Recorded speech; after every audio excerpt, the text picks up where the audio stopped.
What's up, people? What is up? You know what the deal is. Let's get to it then, huh?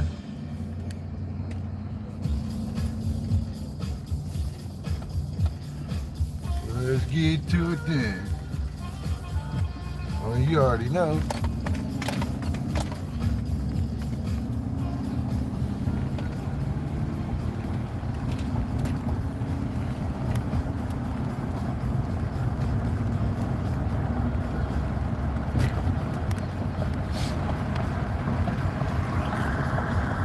Hello, Inday. What's up?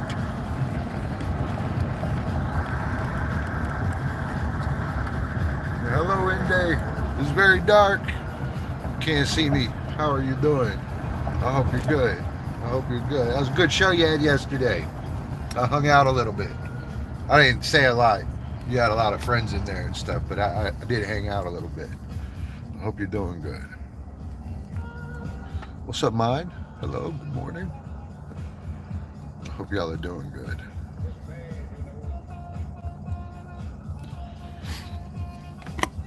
Oh, thumbs up. Thank you.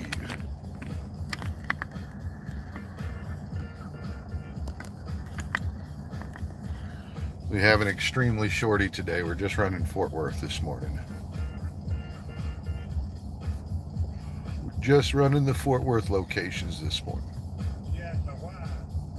Good morning, Gracie. Hello. Kumustaka. Everybody standing up? I just went on tour. You can start singing, dancing. She asked me why. I just went on tour. She asked me why. I just went on tour. Lily Beth, hello.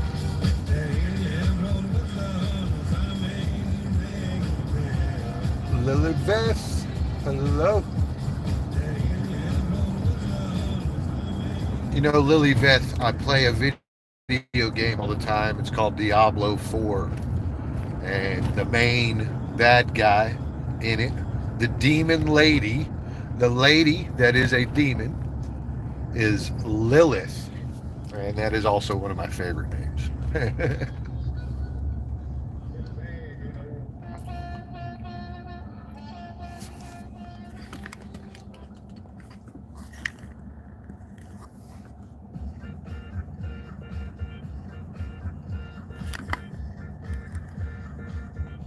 Miriam Channel, hello. Let me get you fixed up, Miriam. Sorry. I just went on tour. Thank you for visiting. She asked me why. Daniel, hello. I just went on tour. Thank you for visiting. I got y'all's moderator all sorted out. You can link up with everybody.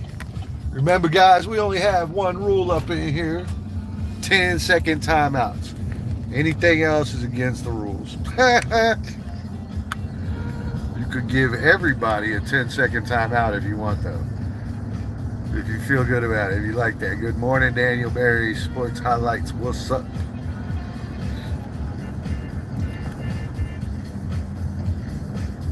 Hey, man, where are you from? We are in Fort Worth, Texas. I am from South Miami Beach. I was born here, but I was raised on South Miami Beach. So I kind of feel like I'm from South Miami Beach. But this is Fort Worth, Texas, and it is 4:43 in the morning. 4:43 in the morning. You're from Iran. All right. Good. We got a good mix of people in this morning. We got Iran, Philippines, America. That's very cool. That's very cool. Very cool. And what time is it in Iran? What, you are 9 hours ahead of me, is that right? 9 hours?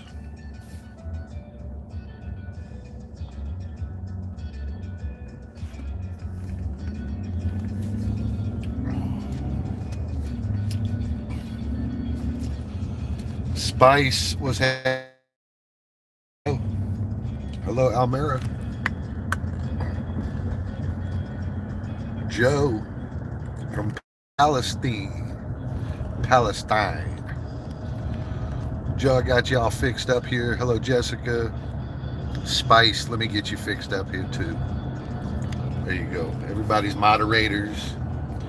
Y'all can all link up with each other. Please say hi to my pretty girlfriends. All of them are friends that are girls. They're very nice, very sweet girls. Y'all be sure to say hi to them. Don't forget to sub, and you guys know the drill. When you subscribe, you gotta leave a comment or the subscription maybe falls away. Where is Kurt? Kurt is here. What's up, Kurt? Kurt is in the house. JM Plays. What's up, JM Plays? Oh, we're going to work, Jessica. We're going to work.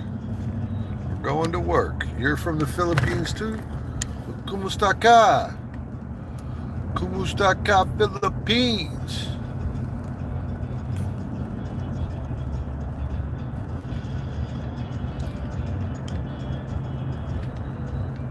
Watching this from Palestine.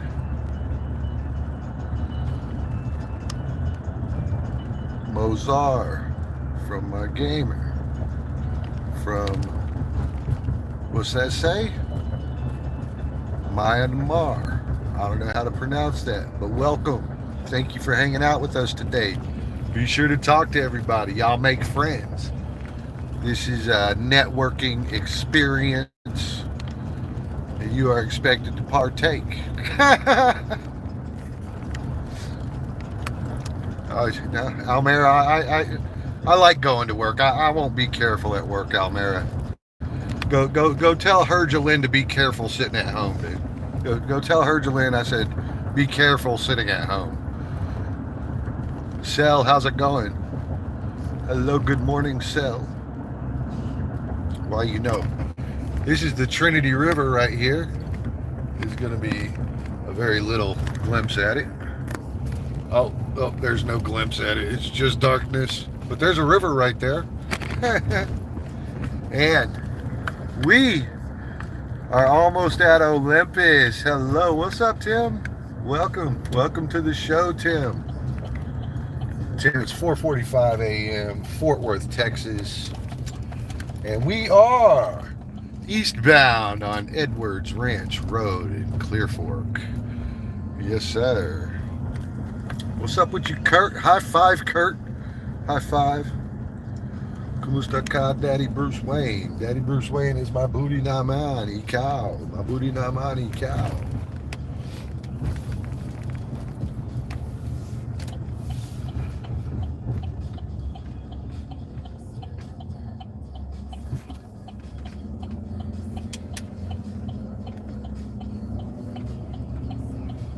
Oh, hold on, I need to read. I'm trying to read.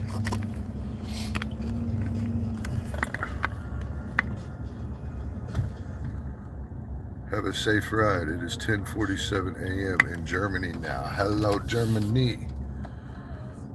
Let me get you fixed up, Germany, so you can reach out with the rest of the crew here. You are now a moderator. And again, y'all, please be sure to link up with one another. That's why I like to make everybody moderator, so you guys can all take time to say hi to one another and subscribe and like be friends and stuff, you know. Yeah, what's up, people? Oh. Y'all having to deal with me all day today? It's gonna be a long day, baby. It's a long day. Y'all might as well get off the internet because I don't have anything good to say. Okay, I want to make it abundantly clear that I have no positive things to say today. What's up, people? What's up? You know, we are at Olympus. What's up, Niece? Hello, Niece. And Pogi C. Prince. What's up? What's up, Leah? What's up, Leah? So I got nothing good to say today. And as a matter of making my point all like abundantly clear, I hope everybody that's sitting at home all the fucking time enjoys it, okay? Everybody that's just sitting at home every day, I hope you're having fun. I've been at work for 28 years and I don't care about your nap time, okay? I don't care about your nap time.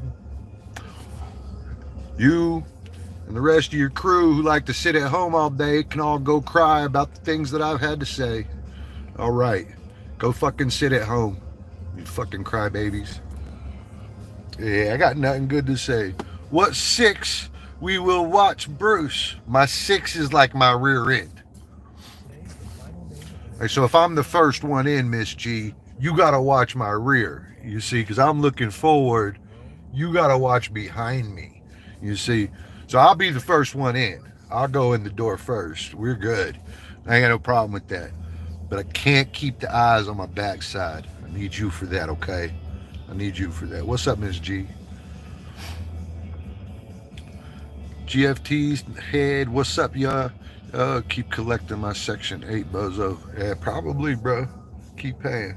That's probably it, too, man. Go home. Dude, go home, man. I already want to fire you. You, if you were like on my team, bro, you would have a safety accident. Let me tell you something. You would have a safety accident. Safety accidents happen all the time. You would have a safety accident if you were on my team, homie. What's it say? GFTDSND head. I'm Section 8 all day, baby. Bro, your ass would have a safety accident that you would not be around to talk about afterwards. That's the type of thing that would happen to you. Yeah, safety accident. He walked right off the edge of that cliff. We don't know why. Safety accident for people just like you, bro. And we got those. Welcome. It's not your world. Where am I from? I'm from Fort Worth, Texas, bro. Where we work our asses off. Where we get up every day at 4 a.m. or 3 a.m. or some nut butter ass time like that. So we can build things like this. And so we can be massively successful in our lives. Or, we could fucking sit at home. And then we could cry about we don't have anybody to help us send our daughter to school this week. We could do that. Oh, I got so much horrible shit to say. Nothing good to say. Nothing good to say, bro. I'm so tired of all these people, bro. I'm all over the news. I'm looking at the news, and you know what? It's so common. Oh, we don't have this, and we don't have this. And then you look at their day-to-day lives, and it explains why they don't have anything very clearly. They've never picked up a fucking book, all right? Because nobody can read a book for you, okay? Nobody can. So you're not just going to get smart, all right? You're not just going to be smart. You're not, oh, I'm smart. No, you're not. You're a fucking moron, all right? So nobody can read a book for you, all right? It's not happening. That's not happening, all right? There is no can of success over on the shelf right there for me to take off the shelf and hand it to you, all right? So if you know about one of those, you could tell me where it is. I'll go buy it. What's up, Rose? What's up, Rose? Until then, all that sitting at the house that you're doing, you're wasting everybody's time around you. You're wasting your time. You're wasting your children's time. And somebody should tell you that it's not acceptable. And you want to know why? You want to know why somebody should tell you? Because your ass came up with the idea that it was acceptable to sit at home in the first place. You was just going to sit down. That's it. Like, stay seated, bro. Just stay seated. Hey, GT head, man, if you can't hang out with the big dogs, man, sit on the porch and let the big dogs eat. That's how I feel about it. You guys can just sit your asses down. You won't have shit tomorrow neither. And so that's how that goes, ladies and gentlemen. That's how that goes. Which one of you know what this is? How about you, GT head? You know what this is? Do you know what kind of panel this is, bro? It's a panel. All right, I've told you some stuff. Come on. Come on. Come on. Show me how gifted you are, GT head. What is this? Go ahead, type it on the screen, big boy. What is that? Go ahead. Spell it. Here, I'm spelling it. GT. This is a lighting control panel that you clearly know nothing about. Oh, God. God, sit at home. Just go sit at home, bro. Just go sit at home.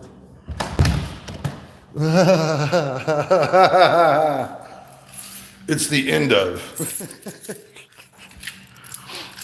So, yeah, I mean, ladies and gentlemen, I got nothing good to say today, all right?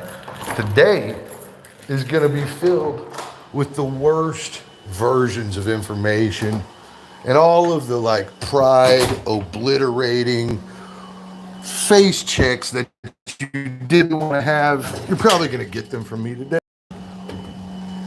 Probably.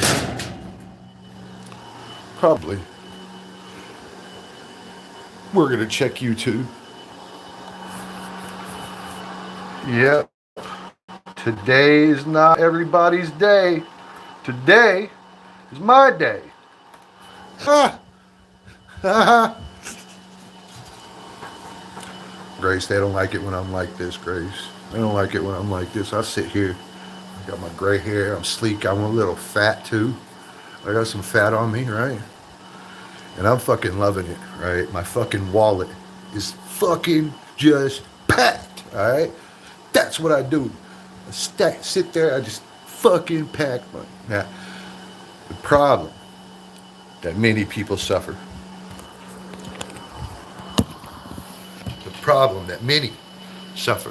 you know what they say? And I hear they say these things, all right? And you heard it before. So, any of you that have a friend that said this shit, you look over at him and you tell him to fuck off, all right? You go tell your friend to fuck right off. So whoever told you that money is not happiness is a fucking liar. Is a fucking liar. All right? And everybody that doesn't have money is unhappy, okay? Every one of them. All right. So, you know, when Gandhi or whoever the fuck it was sitting in the forest with no fucking power and no fucking running water and no Coca-Colas and no ice machine and no fucking cars, right? When he was sitting there and he was like, I have everything I need. I'm happy. He wasn't talking about your fuck ass.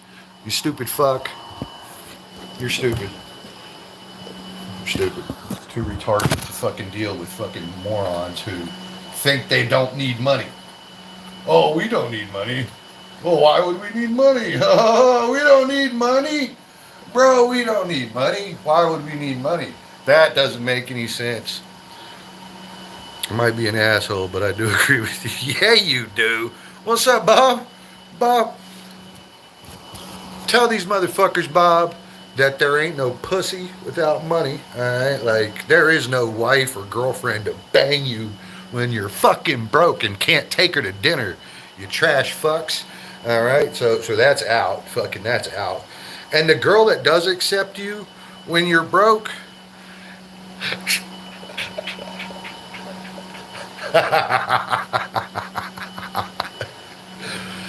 you're gonna have somebody like me fucking laughing at you and your girlfriend the whole fucking time. I'm gonna walk in the room, I'm gonna see you two, and I'm gonna go, whoa, because y'all are trash. And together, what you've done is made more fucking trash. Yeah. And then you like try to have offspring or something. So let me tell you something. Money is the foundation of everything. All right? It's like oil. All right? It's like oil. This shirt has motherfucking properties of oil in it. You need fucking oil. All right. Just stop. You people that are sitting at home are wrong. All right? You're wrong on every level. Everything that you do through your day is wrong. And if you go to your little sister and you take something from her, you should be punched in the fucking face. You should. You should be punched in the fucking face. You fucking assholes. Hey, dude, I'm mad about that shit. I am mad about that shit. Lazy? You're fucking lazy? And you're fucking overweight and you're broke. Now, y'all know who I'm talking about, so I ain't trying to be nice, and I do not care about her feelings. You are fucking lazy, You are fucking broke and you are a fucking 100 pounds overweight. It's fucking pathetic. It's pathetic. And what's worse, y'all sit around like this is okay.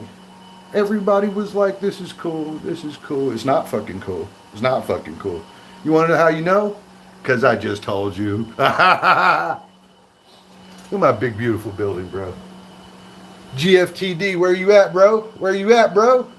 Bro, can you tell me what these are? Bro, GFTD. Can you tell me what these are? Where's that gray guy at? The one that was talking all that shit? The GFTD and head. Where's he at? Where's he at? Do you know what these are, fool? All right, you don't, do you? You fucking asshole. You came in here talking shit, but you don't know shit about shit, do you? You don't know shit about shit, do you? Uh-huh.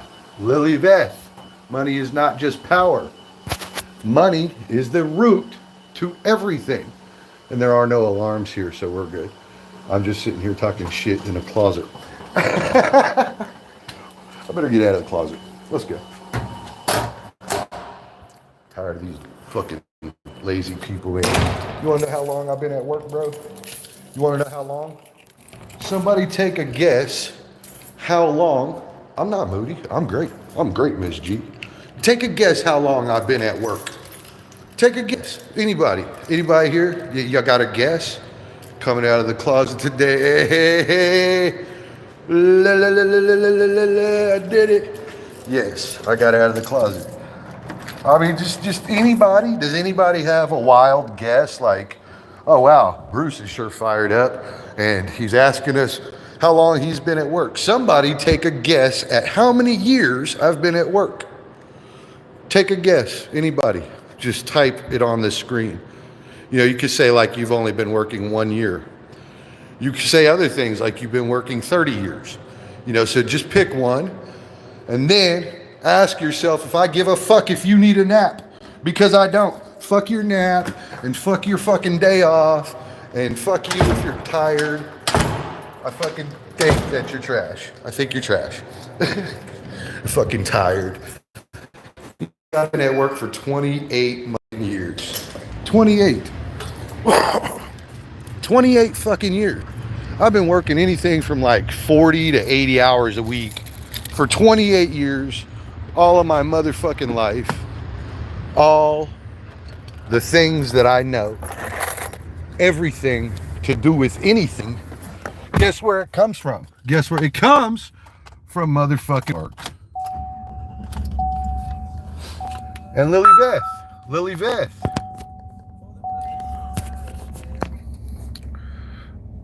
There's a vast amount of money available to each and every human.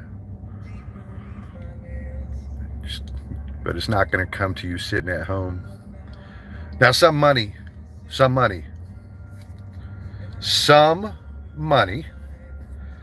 may find its way to you while you sit at home. Some money will somehow or another land in your lap. This is true. This is true. And for those of you that say, well, I make more money doing this than I would a real job, that's your excuse for not having a real job. And this is what you've done. And that's why it's unacceptable. You are now forced to sit at home on the internet. Or you created that. Whichever way you want to look at it's just fine, because it leads to the other one.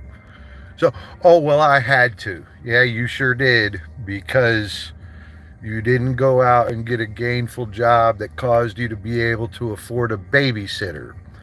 Or you had to because your fucking legs are missing. See, so if your legs are missing, I'm on board with you, man. Stay home, bro. But if you have 2 legs and 2 arms and fucking like they work, you sitting at home napping at 10 a.m. and then again at 4 o'clock. Jessica, do you know in the same day I saw the same girl take 2 fucking naps? 2 naps. 2 naps. I am a tripod, dude. I am a tripod, Bob. The tripod is out, bro. It's like it's a little funny, bro. You know. 2 fucking naps inside one day. Who the fuck does that? Who the fuck does that? Money makes the world go round. That's right. That's right. Because you can't afford to brush your fucking teeth without it. So, I mean, the guy or the girl who came up to the idea said, well, money isn't everything. Absolutely wrong. Wrong. Wrong, you fucking moron. And those of you that embrace that idea and excuse yourselves from success, you don't get to stand in the house with me.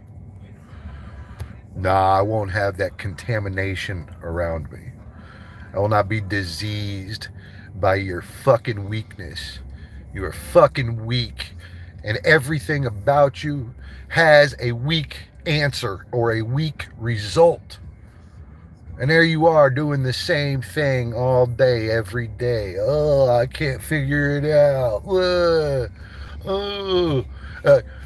Maybe it's because you keep doing the same thing every day. Maybe, I don't know.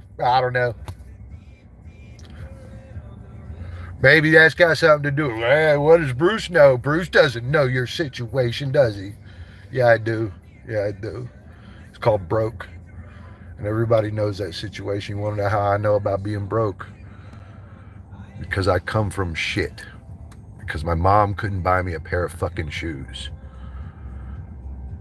And at the age of fucking 14, I realized it. What the fuck is your problem?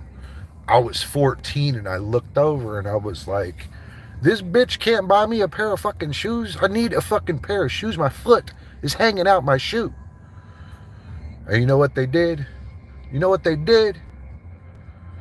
They waited until I was 15 and they brought me a pair of shoes for my birthday. They called it a birthday present, and it was a $15 pair of Silver Series shoes from Kmart that had 2 Velcro straps on it. I couldn't even get a pair of shoes with laces. Since 15, I've been on my own. Period.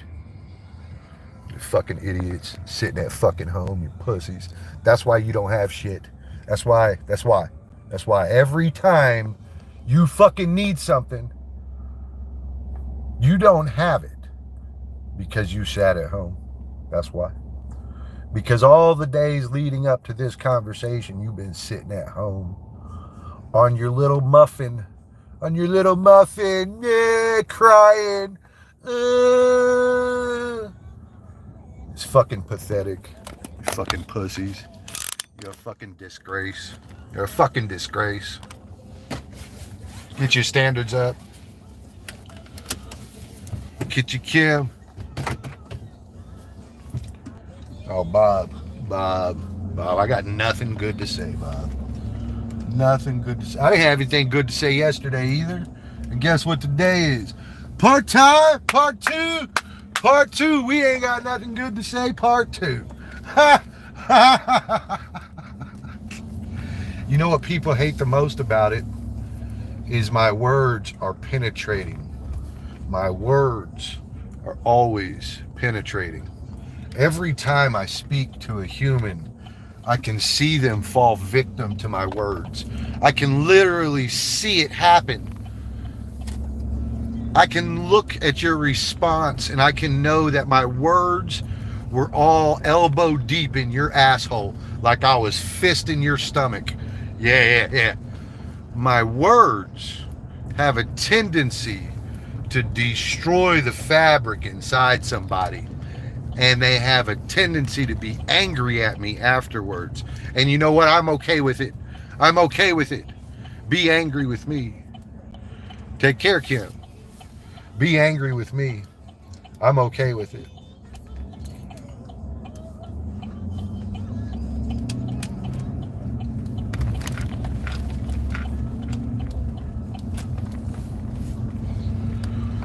I'm okay with it. You know why I'm okay with it?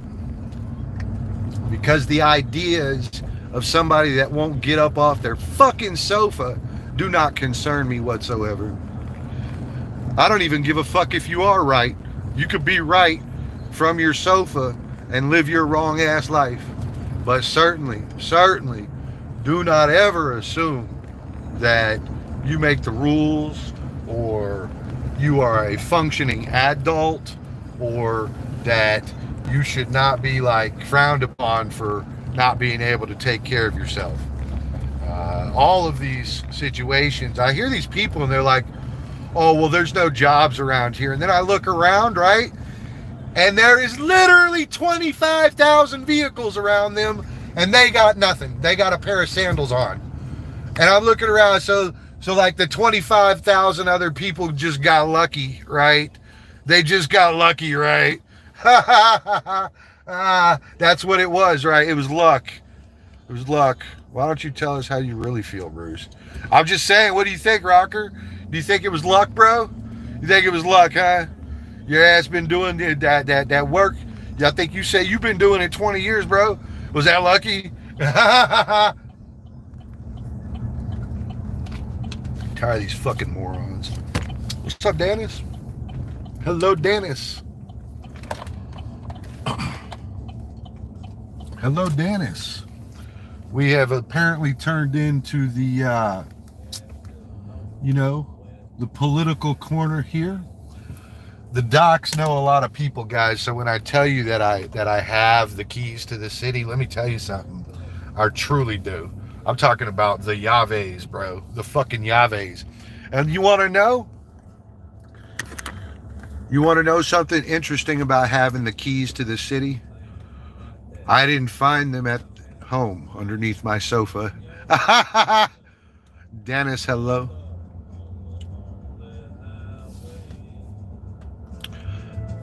Lilith, you've got a great concept there. She says, Liliveth, excuse me. I always say Lilith. I'm sorry. Hello, Irene. ¿Cómo está acá, guapa Irene? So, everybody, Liliveth says, people become lazy. Who cares if they don't have money or food if it is their fault? That's exactly right. That's exactly right. And when you say people become lazy, I'd like to talk more about that. I think what people become is they become complacent.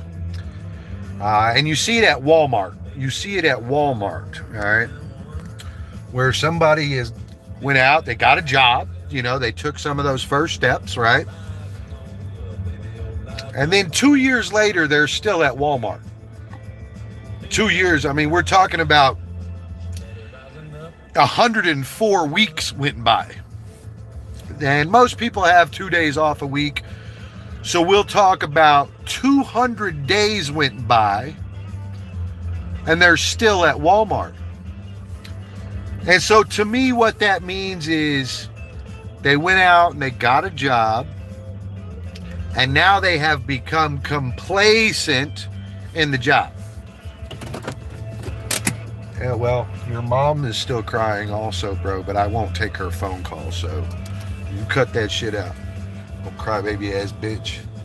You don't even know what an electrical panel looks like, you fucking dipshit. Like, what the fuck, dude? Everything you have to say is mildly interesting at best. Mildly. Now look, guys, I ain't trying to hurt your little feelings today, all right? I ain't trying to hurt your little feelings. I know your feelings are very little. You probably got them right here on your sleeve. Like a whole thing of feelings, right? And I just want you to know, fuck your feelings. How you feel about that, bro? Fuck your little feelings, all right? Fuck your feelings. I don't give a shit about your feelings. Rick, bro, this dude Rick is up at 4 a.m. every day. You think that Rick gives a fuck if you want to take a nap? Rick does not fucking care about your nap. What's up, Kumustaka, Rick, bro? What's happening, bro? We talking about things today, Rick, right? I'm the whole ass. You are. You're like a donkey or something. All right. I kind of like you though. You're all right, bro. I'm gonna hook you up, even though you're a little bit of a pissy bitch. I'm gonna hook you up. Standard moderator. Now I got one rule, you motherfucker. One rule. It's only 10-second timeouts. You ain't allowed to time anybody else out for anything longer than that. All right. 10 seconds. This is dynamic. Your security flashlight cup. I actually have a flashlight. Oh. Whoa. Oh, look what the flash did to my phone. It brought the brightness in. What's up, bro? You hate it when you have to deal with a dude like me who's like, God, get up off your ass, bro. What's up, Rick? Kuya Rick, what's happening, man? I hope you're doing good. 18 people in the house, 22 likes, man. I appreciate that. I do. I'm gonna keep going. I'm gonna keep my rant going. Who irritated me? We're not gonna discuss that. Just know that they're not far from here. They're not far from this. They're probably in this 16 right now, sitting at home talking mad shit. They probably mad, bro. Like, fuck Bruce. I hate that guy, Bruce. I hate that guy, Bruce. Yeah, fucking lazy bitch. Oh, fat fuck. How you gonna be broke and get fat? I want to fucking know. Who here can tell me the answer to that? Hold on, man. Let me turn this radio down. I want the answer. All right. Y'all are about to get like 2 minutes to discuss the answer among each other and provide the top answer, okay? So, here's the question. How can you be broke with no job and a child and yet you turn out fat? How do you get 100 pounds over fucking weight if you broke, you got no job, and you have a kid? So I know you're feeding your kid. So how the fuck do you end up 100 pounds overweight? How? Somebody. Anybody want to help me figure that out? You fucking are broke. You got a kid, so I already know if you're broke and you got a kid, you're probably worried about feeding your kid. So how the fuck did you end up fat? I want to know. I want a fucking reasonable answer too. Anybody? I want to know. I know how I ended up fat. You see this? It took me 20 motherfucking years of eating 3 pounds of food a day to get that. I had to eat grease. I had to eat McDonald's. I had to eat the worst fucking foods on the planet to get my extra 20 pounds. Why don't you talk to me about yours and how long it took for you to get it? I just want to fucking know. Ate the other kid. I just want to know, how the fuck did you get fat? Now, Kitchy Kim says, well, that chick is lying. Independent man in your own way. In my own way. The fuck does that mean? Don't start this shit, Miss G. I already talked to you this week.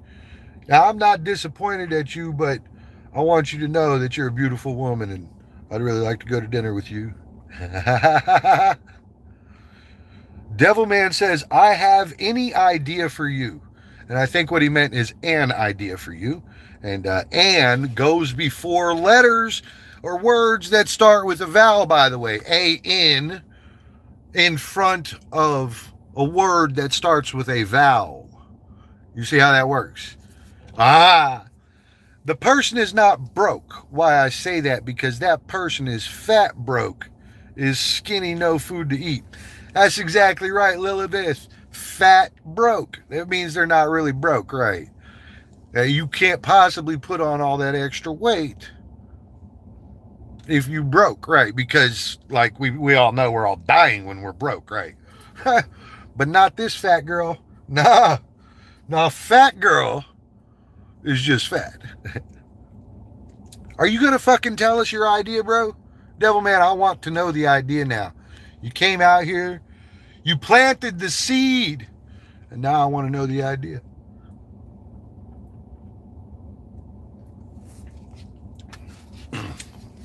Lindo, I don't think I can go into Denny's and eat breakfast this morning because they're all going to hear me. And there's probably going to be a fight.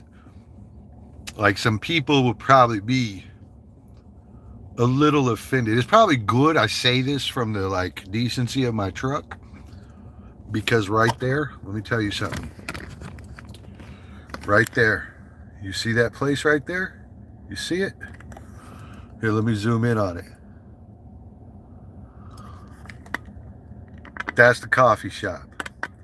And that other one right there is the gas station. All right? Anybody can get a job at those places. Anybody can get a job at those places. Any person. Let me explain something to you. That does not mean it's okay to have that job a year later. Let's rewind a little bit. Everybody goes through hard times. Everybody goes through job changes. Everybody has 3 months of downtime. But there is no, I took 2 years off. No. There is no, well, I decided to do crack for 2 years. Like, you can't just waddle in defeat. That's right, Bob, except I'm sober. So you can't just waddle in defeat, right? You can be defeated, but you can't be defeated 2 months later, 2 years later. Oh, well, things are just still the same. Oh, that's not reality. See, that is not reality. See, so you can go through hard times. Everybody goes through hard times. Everybody. Not just you fucking crybaby. You little fucking crybaby. It's just you, poor you. No, you're just a fucking crybaby. You're just the only crybaby. You see, everybody around you, it doesn't matter who they are. You look at them, some of them are fat. Some of them are stupid, all right? They're fucking stupid and you can't have a conversation with them. But you know what they are? They got their hair cut. And they're clean shaved. And they have a job. And they have, a roof over their head. And they have food in their fridge. You see, so when you elect that you are defeated, you will waddle in this defeat. Hello, mommy AU. And naturally, people like me will be removed from your life, because every day you'll have to look at me and explain yourself. Because every day I will look back and I will say, well, I've been at work for 28 years. What's your problem? Why can't you do what I've done? I've been at work for 28 years. Why can't you do that? Oh, and then you fucking hear their shit, okay? And so the thing about success is you're not going to be successful 3 months in. You're not going to be successful 3 years in, even. And I know you're going to say to me, oh, well, that takes too long. Well, who the fuck are you? Who the fuck are you? You fucking sitting at home with your empty ass wallet talking about it takes too long. Yeah, well, sitting at fucking home clearly takes too long too, huh? And now you're on the internet begging for money and fucking trying to make money from the internet and calling it any number of fucking dumbass things. Regardless of, let me tell you something. And this goes for everybody, all right? This goes for me as well as you. Have you ever added up all the time that you spent on the internet? Have you done that? Oh, you're about to hate me, aren't you? Oh, you're about to hate me, aren't you? So, with your fucking calculator or your fucking 2 fingers, whichever one you can do it on, you should account for a rough 2 hours per day. And we're going to call it every day because we both know the internet isn't a work week and you're on there probably every day. So we're going to call 2 hours a day for 30 days in a month, right? So we're at 60 hours per month, right? Per month. All right? Per fucking month. All right. Now you ladies that have husbands and shit, I hope that just lined it all out for you. You spend 60 hours away from your husband talking to a bunch of men online. You should be fucking fired. You should be fired. All right, that's good. I'm glad y'all trust each other. You should be fired. So then, let's move forward here. So 60 hours per month or 720 hours per year. Okay, now we're talking about real numbers. So how long does it take to go to school? So you got 4 hours a day, 5 days a week, right? Well, that's 20 hours. Or you got 2 hours a day invested in the internet, 7 days a week. That's 14 hours. So what you're really telling me is you didn't become a fucking doctor because you didn't have the extra 6 hours every week. Oh, shit, dude. Everybody's going to be mad at me. What's up, Savage Fox? What's up? You see, so all the time that you find that you think has been constructive and you're building your channel and sucking dick on the internet or whatever the fuck you call it, right? Whatever you fucking call it, okay? I don't fucking care what you call it. Fuck you. All right? You fucking spent all that fucking time on the internet and ask yourself, how much money did you make from the internet this year? Yeah, savage girl, I'm savage as fuck is what I am. And somebody tapped into my savagery like 2 days back.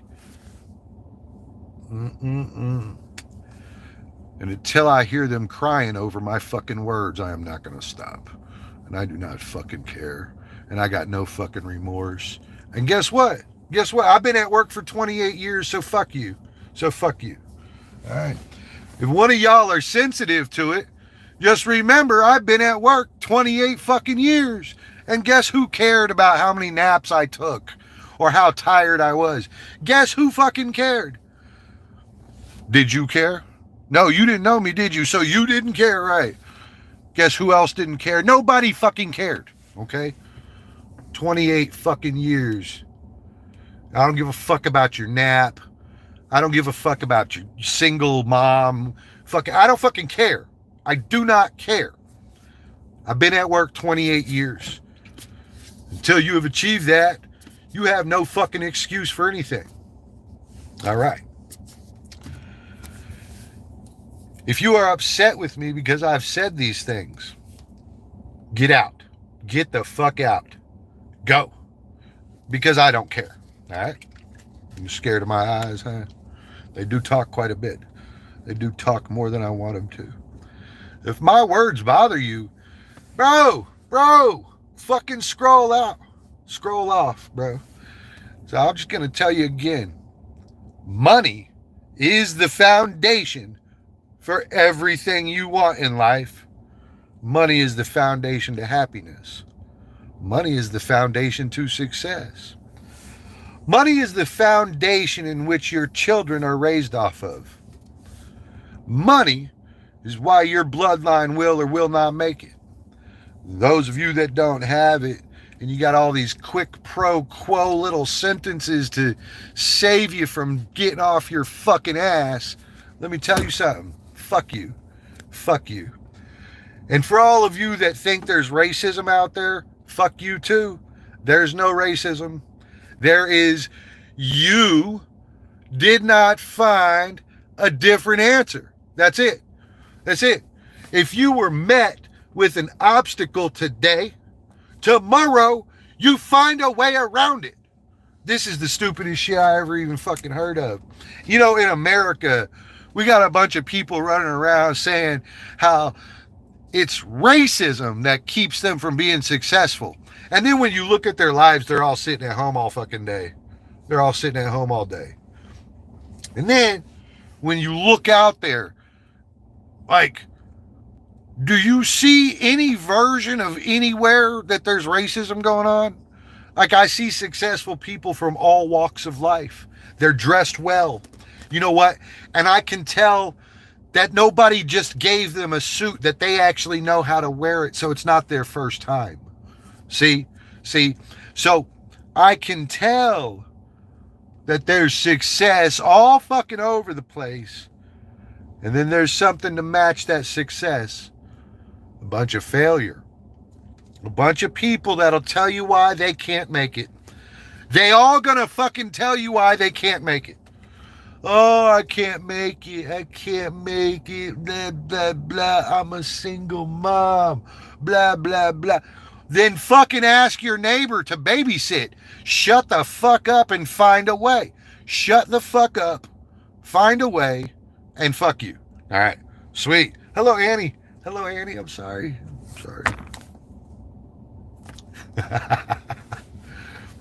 I'm sorry. You fucking waddling in defeat is what I call it. I call it waddling in defeat when you have become complacent and you comply with the things that have randomly come to you and you do not control tomorrow. You simply comply and you wait and you hope, and one day God will bring you something. Fuck you, you stupid ass. You fucking God will bring it to you. He brought you this, didn't he? Yeah, God brought you this fucking bird right here, bro. You fucking dumbass. Your fucking God will bring it to you. Shut the fuck up. You want to fucking know something? Let me tell you people something. God ain't gonna save you. God does not fucking care about you. God does not know about you. All right. There you go. There you go. There you go. All right. If there is a God, do you think he gives a fuck about your sitting at home fucking ass? Just go fucking sit at home, bro. Just go fucking sit at home and shut the fuck up. So, my thing is, like, God ain't gonna save you. All right? For all intensive purposes, God has changed his image 500 fucking times in 5,000 years. What's that say? Stop depending on your God, you fucking dumbass.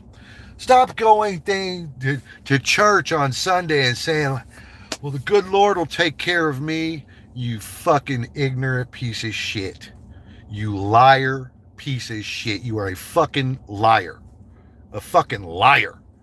And you go around spinning your fucking fairy tale lies amongst other people who are unsuccessful like you.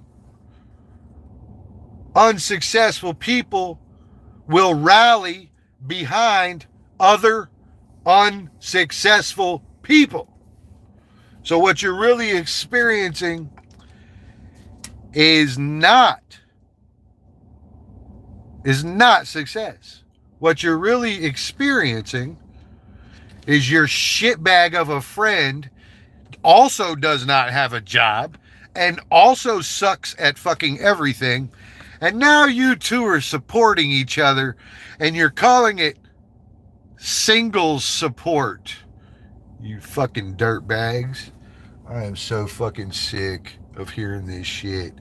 Like, y'all don't know. Y'all don't know. When I hear people out here, when I get like around bums and shit, I look at them, I say, can you walk? And they're like, yeah. I'm like, you got shoes? Yeah.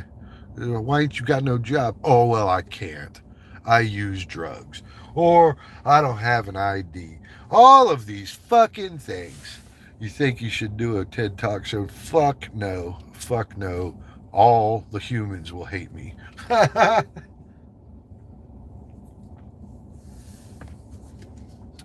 Now, here's the thing, guys. And I want you to know, and this is very true. I don't have everything in my life. I don't have an endless bank account. I don't. And guess what I don't do? Here's something else that I don't do. Sometimes I'm thinking also, Brother Bruce, if God really cares. But Kim, I just told you there is no such fucking thing as God. All right? There's no such fucking thing. All right? Your spiritual belief is great, but you can't touch it. It doesn't exist. I don't fucking care what you had to say. You can't touch it. You can't bring it to me in a cup. For the most part, it is referred to as faith because it doesn't exist. That's why you have to believe in it, because if you didn't, it wouldn't fucking exist. And for those of you religious individuals who feel offended, I will go through a series of explanations to you that should help you account for reality, because that's where we live. And we can start the old gods if you want. Zeus, Ra, Shiva, Odin. That's four. Zeus, Ra, Shiva, Odin. Okay. Pausing there because I have a point to make. How many people do you know who worship Ra? Just fucking type the number on the screen. Hello, Province Girl. I ended up getting a job. Great work, Savage Girl. Savage Fox. So, how many people do you know that worship Ra? The god Ra. The sun god fucking Ra. Egyptian. Come on. Who? Zero, right? That's exactly right. Okay. Good. Now that we've established that zero is the answer. That's correct. How many people do you know who worship Zeus? Look, more zeros. Nobody worships Zeus. Nobody worships Ra. Excuse me. How about Odin?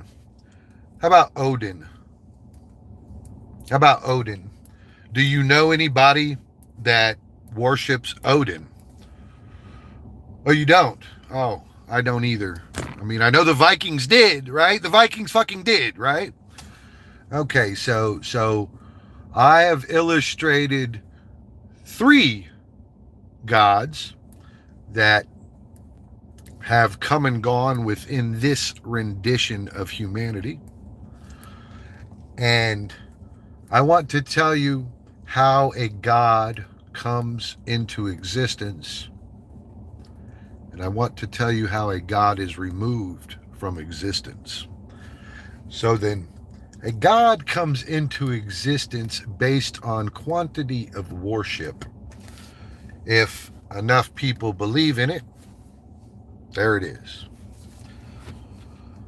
And I say to you, well, in the times of kings and queens, when Rome was spreading its wings, what did they do to the village next door? Well, they conquered the village next door. And when the village next door believed in Odin, what did they do? Any historians among us or anybody with an imagination? When the Romans encountered the Vikings, can you tell me what happened to the Viking god Odin?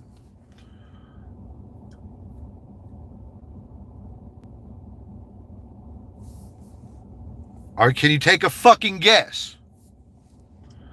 Well, I will let you know. Hello, Diddy Bruce. I will let you know. Roman Catholicism wiped out the worshippers of Odin. Like with a sword, stuck a sword through them. And where is Odin today? He was a god, right? Savage, Bruce. Yes, that's savage, right? Or it's just the truth. Oh, we could call it savage, though. We could make it out to be rude and mean and hurtful. Or we can just call it the truth because there are fucking history books. All right. That's sweet. I love history books, right? Oh shit, books. Oh, we don't believe in books. Ha ha. We only believe in the Bible. Ha ha ha. Stupid fuck, shut up. All right. So, to bring a god into existence, you must have X amount of worship. And so I'm going to ask you one more time. How do you remove a god? How do you kill a god? That's right. You kill the worshippers, like the Vikings. And what happens to the god 1,000 years later? Anybody? The reason you don't worship Odin is because he was eliminated. He is not on fucking break. Odin is not on some fucking beach somewhere like, ha ha ha, dude, I'm just chilling. I'm on a permanent vacation. Odin is gone. And Odin has no power because Odin has no worshipers. So how do you kill a god? How do you kill a god?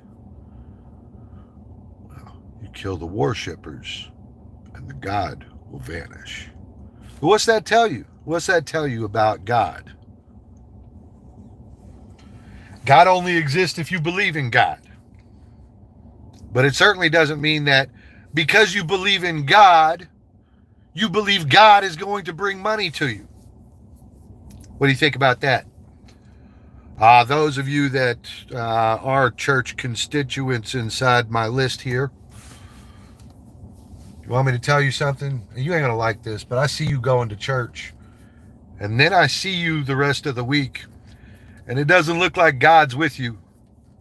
It doesn't look like God's with you. To me, if that's what you call God is on your side, is on your team, God is watching out for you, is that what you call it? You fucking at home with no fucking food. Is that what you fucking call it? And are you going to use some quick pro quo to say, well, money isn't everything? You're a fucking liar. You're a liar. And you're a liar that pretends to be good and God-fearing. You're just a fucking liar is what you are. You're a liar.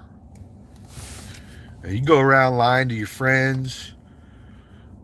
They probably broke too. Those people that accept your lie and they don't say anything, they probably worse off than you. Do not for one moment go around talking about God will bring it to you. God isn't bringing it to you. God doesn't give a fuck about. Are you that fucking special? God cares about you, right? He skipped all the other 8 billion people to come touch you. Is that what you really think? Is that what you think? Is that what you really think? I mean, somebody tell me, you the people that go to church and shit, somebody tell you, do you really fucking believe he gives a fuck about you if there is a God? You made the list, right? Your name, God was like, all right, I got to do a bunch of shit today. Oh, look, there's so-and-so. You made the list before all the other people of the world, huh?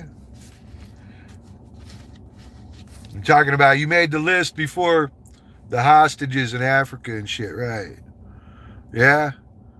You made the list before the famine going on all over the fucking place.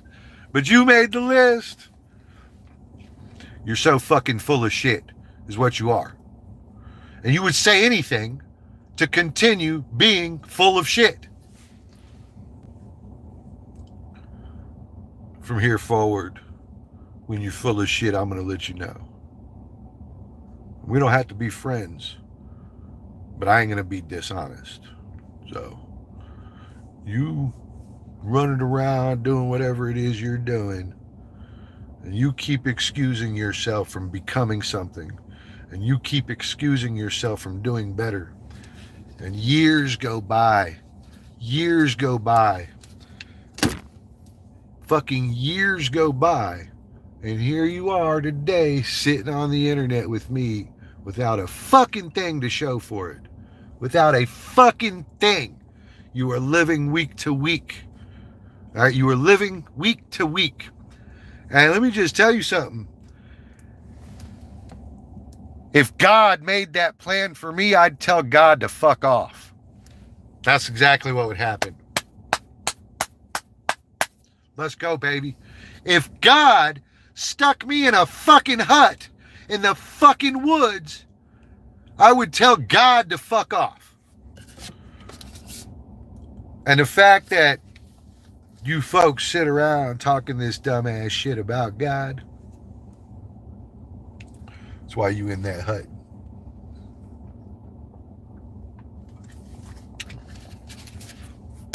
And check this out. Check this out. Scott, what's up, my man? Those of you that are offended by my words, get the fuck out. Go that way. Go that way. Go that way. Scroll that way. Fuck you. Get out.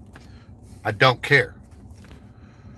I was intentionally this offensive with my delivery. Okay? Now, I may not dislike you whatsoever. Okay? I like all of you just fine. You know, I show up to your house and, you know, I have nice things to say to you here and there, right? I probably flirt with you a little bit. And I probably try my ass off not to ask you any serious questions like, how long have you been at this job that has you in a fucking hut? You know, when are you going to go out on your day off and find a new job?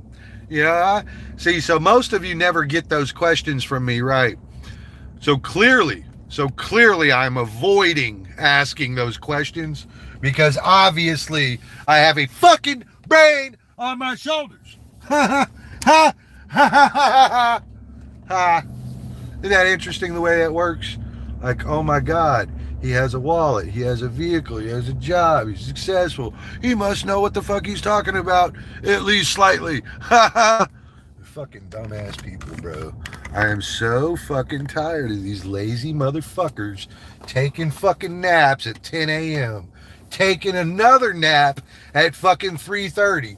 And then talking about how tired they are at 6 o'clock. Like, I am so fucking beyond it. I am so beyond it. I don't think that there's anybody that's ever going to catch a break from me again. Come on, Bruce. Tell us how you really think. Oh, I am. And Rocker is the other person that said that to me today. And you know what? I mean, between Rocker and I don't think we're much different. We might do different things, but it's just work all fucking day, you know? Just work. You see, because those people that can afford to fucking take a trip to Taiwan are not sitting at home on their fucking asses. Talking about, what about me? What about me? Do I get any chicken? What about me? I want some chicken. Oh, I'm just joking. Shut the fuck up. You fucking crybaby ass bitch. You're fucking no chicken because your fuck ass sits at home every day. Every single day. You know what? You want to know something else? Half the family done quit school. All right? Half the family over there done quit school. The family I'm talking about, I'm mad at them. All right? Family I'm talking about, half of them, they ain't going to school. They got like the 12-year-old. She don't have to go to class. An 18-year-old quit school 2 years ago. You know, so this thing for me is not just a singular dumbass choice. It's not just one time. You fucking think it was one time that something went wrong? No, this is day after day after day after day after month after week after year. These people are building a life inside the trash can. Now, you know what? Like, I understand being trash. You know, when I was a kid, my mom, she was real trash. My dad wasn't, but my mom was. And, you know, my dad, at behest of my stepmother, who was a raging, horrible woman, went and found my trashy ass mom and went and kind of convinced me as a little baby kid that I should probably go spend some time living with my mom. Oh, let me tell you something about that. My mom was a raging alcoholic who woke up and I see people like Rick every day. I see Rick in the morning. Rick has a cup of coffee. In the morning, my mom had a beer in her hand. And I'm talking about when you and I get out of bed and we take a sip of water or I drink my chocolate milk, this fucking slut was drinking beers at fucking 5 a.m. All right. So, when we talk about the things and the challenges that we have in our lives, when I tell you that I came from a horrible place, I don't mean a little horrible. I mean real fucking bad. And I don't mean that in a compared to you type of way. What I mean is even I recovered. Even I recovered. I stood up. And you know what? I did so at an early time too. I was 14 when I realized that my folks and my family were just like completely trash and they weren't going to take care of me. They weren't going to fucking help me. They weren't going to provide anything for me. I knew it when I was 14 that my mom was never going to be a mom. She was unable to be a mother. Now, my stepmom, Mary Beth, she didn't know that.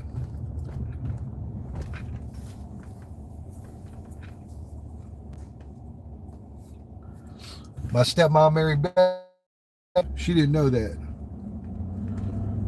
Her name was Mary Beth. She was a raging, horrible woman. She didn't know that.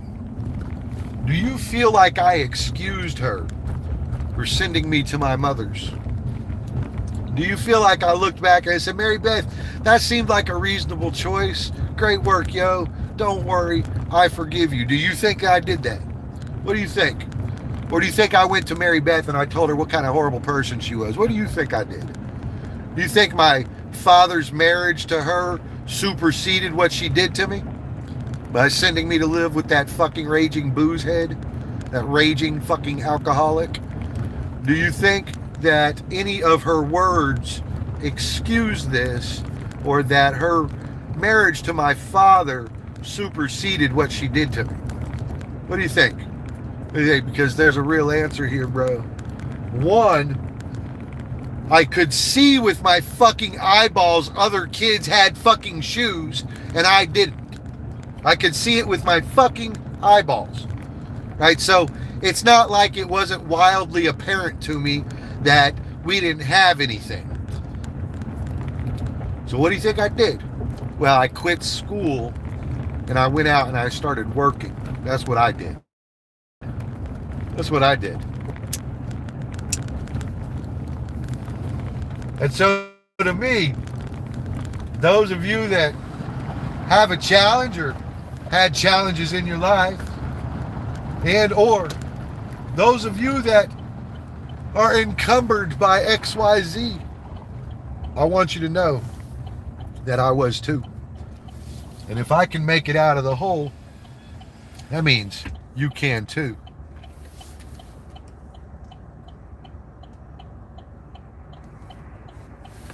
If I can make it out of the fucking hole, what reason? How many glasses of water a day? Celeste, you and Craig are both wrong. The half gallon is a bare minimum of water for your organs to work. You should probably do some more reading on that. And you know what? Let's just break the subject because like these fucking lazy people ain't gonna change because I'm out here talking shit. So let's just keep moving. And we're gonna move on to the water subject. Actually, it's a fantastic subject that I also happen to know a lot about, just like being broke and becoming successful. Sweet. I think you do, Kim. I think you do, because I think you look around and you have to experience it, and then you have to experience it. And, once you have to experience something, it becomes wildly, relatively real to you. And once things are real to you,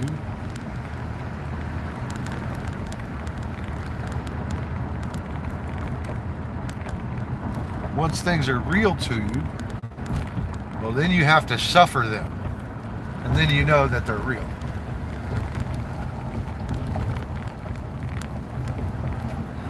Celeste, a half gallon of water is the absolute bare minimum to stay healthy. To keep your organs fully hydrated, a half gallon inside 24 hours is a very, very limited amount of liquid. I would indicate that you need at least a gallon a day, and that you could really do it in 2 settings. You could do it at 8 a.m. and you could do it at noon and you'd be fine. But the idea that 8 glasses of water a day, when they say you need 8 glasses of water a day, they say you need 8 glasses of water a day. They're saying that's your bare minimum. They're not saying that you will feel good because you had 8 glasses.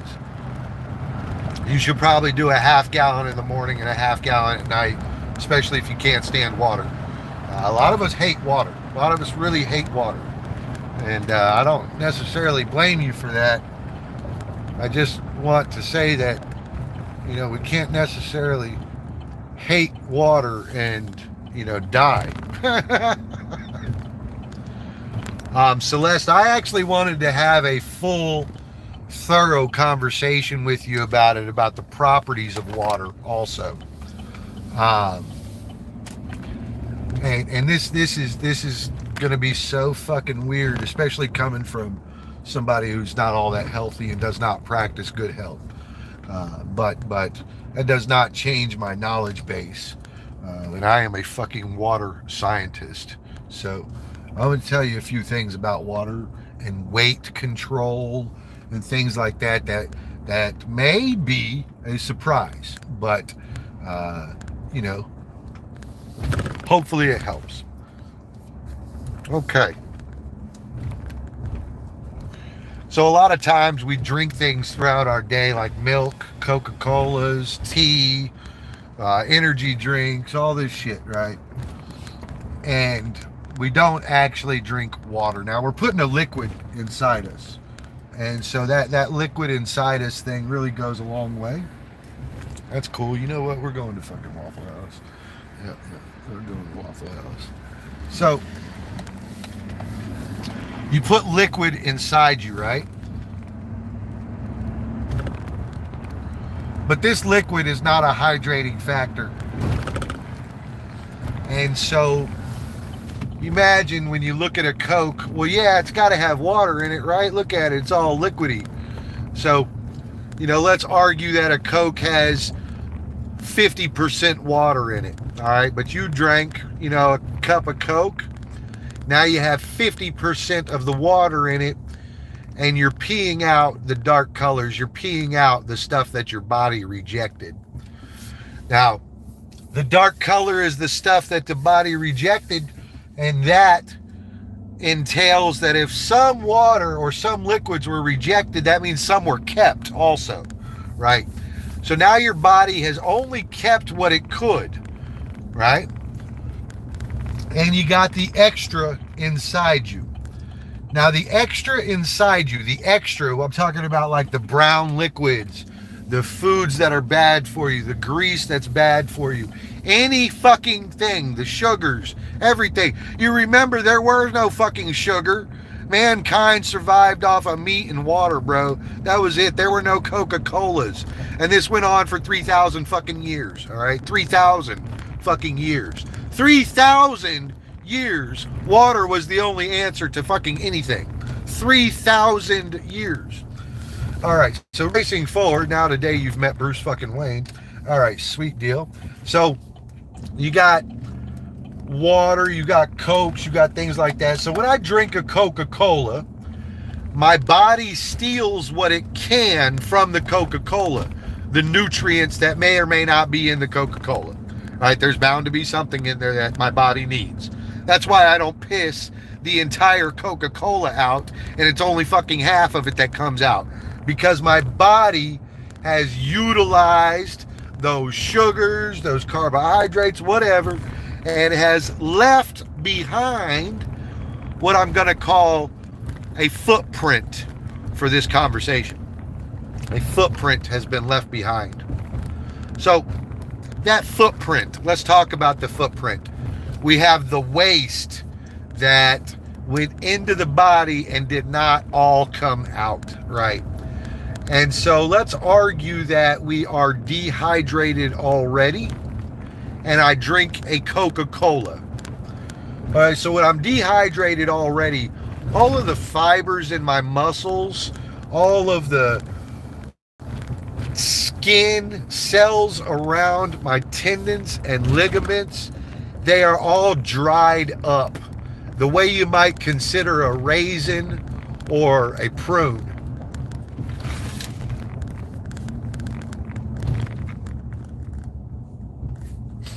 The way you might consider a raisin or a fucking prune, right?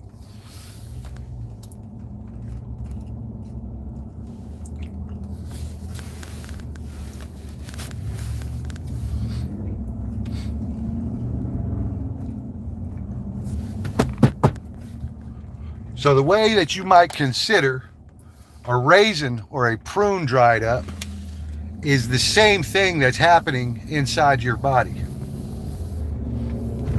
Is the same exact thing that's happening inside your body, right? So you have your body, which is drying up on the inside and has become stiff, or what you might consider has retained trash from such things such as bad liquids or bad foods, things like that. What's up, September? Now, then those bad things get trapped inside you. So now here they are, they lay inside you. And it is expected, or at least your body is looking for water, right? Because water will flush your system. All right, so then the next thing you do is you drink coffee instead of a Coke or instead of water, right? So again, you have introduced another product that is stacking up. And what happens is the loose, nasty stuff inside your body starts to stick around. And 9 times out of 10, you, me, and God, we all go and we grab a cold drink because we like a cold drink. The problem with cold is that cold attaches to the nasty things inside your body. And what happens is it begins to act like a weight inside your skin. Now, you may not be fat, but you're starting to sag. And you say, well, why am I sagging? I'm not fat. I said, well, you know, all of the bad things inside your body are hanging around because you're not flushing them outside your body.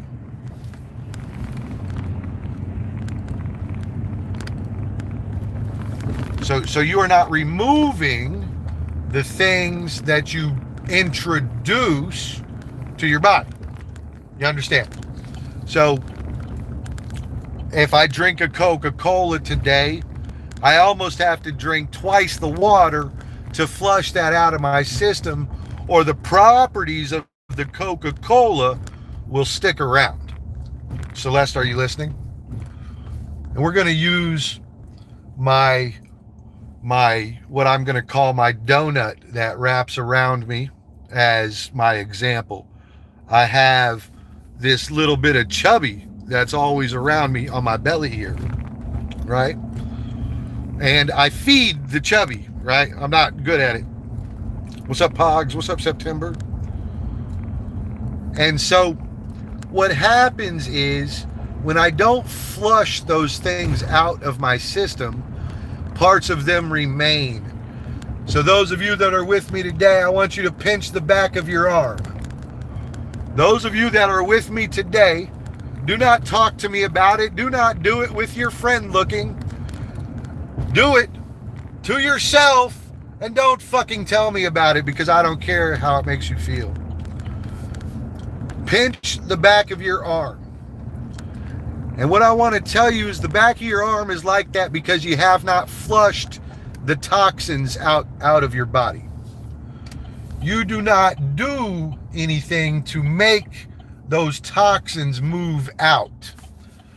And if that describes you, then the thing that you really want to do is not a half gallon of water.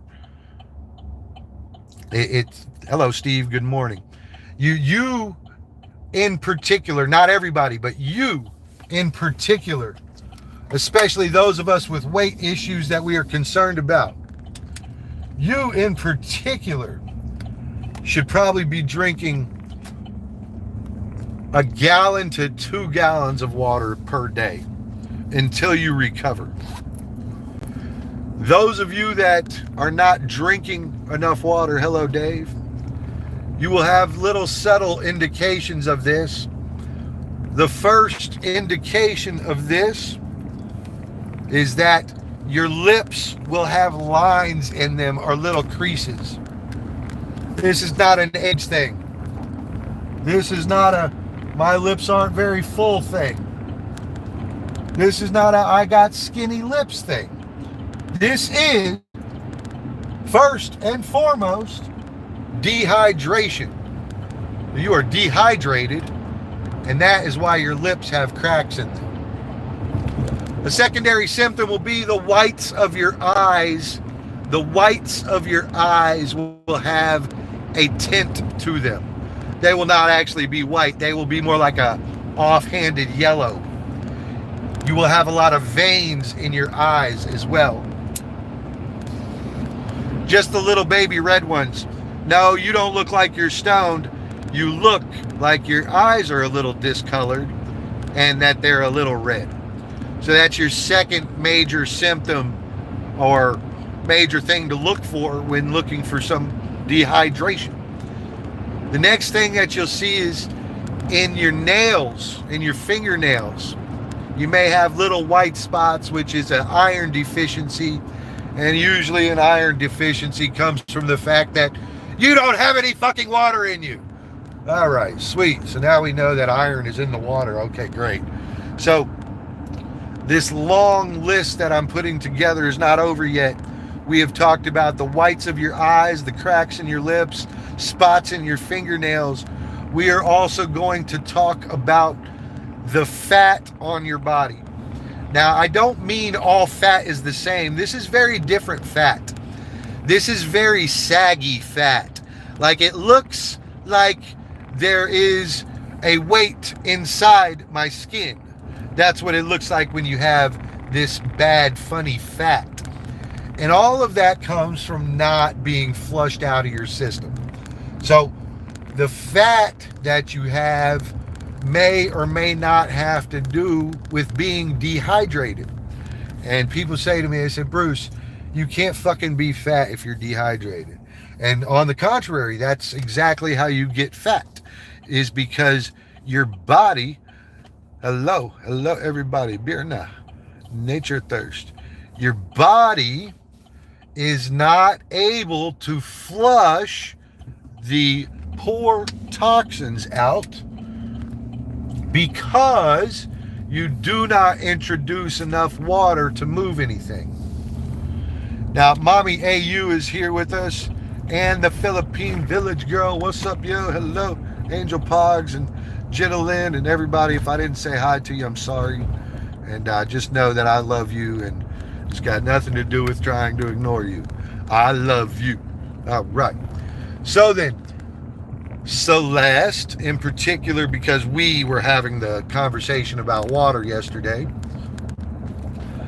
each organ in your body, each organ, we'll say your liver, your pancreas, your lungs, your heart, your brain, each item in your body requires a different amount of water. And the body is smart, like a smart computer, right? So if your brain needs the water, right? If your brain is super dried up on water, you got a headache going, right? And you drink a glass of water. The body determines what part of it needs the water the most. All right, so we're going to back that up a little bit. Now that we know the body decides where the water goes, right?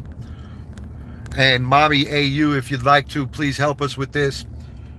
Somebody tell me, well, how much water does your liver need per day? Now we can really start talking about real facts here, because now what we're looking at is we know this particular organ needs this much fucking water, right? Okay, so when we know that this organ needs this much water, but we only drink a half glass of water, what happens? Well, the body distributes it to what is necessary first, and then nothing else gets water. Nothing else. So if your brain was having a headache and you introduced a cup of water, well, guess what? That doesn't mean that your lungs got any moisture to them. Do you want to know how to get snot out of your body? It's moisture. It's fucking moisture. You have no moisture in your body, and the gummy snot is stuck to everything, and you have to drink water to get that mucus loosened up to where you can do anything else, like fucking flush that stuff out of you. So you see, you want an overabundance of water. You do not want a half gallon a day, because a half gallon a day is just enough water for you to live. That's for you to survive. It does not say, they do not mean, well, you're going to feel good if you drink a half gallon of water. Now, those of you that haven't been drinking any water, you are going to feel a lot better on a half gallon of water. And you're going to say to yourself, oh, well, that's fine, dude. Look what I do now. I drink a full half gallon a day. And I'm going to look over and start laughing at you. And I'm going to say, bro, that's just to like get by. That's not to like be fully furnished and flush on water. Now I'm going to tell you guys a few things that you probably see all the time, but maybe don't really take it in. You know, you see it with a grain of salt, so to speak. You mean a half gallon a minute?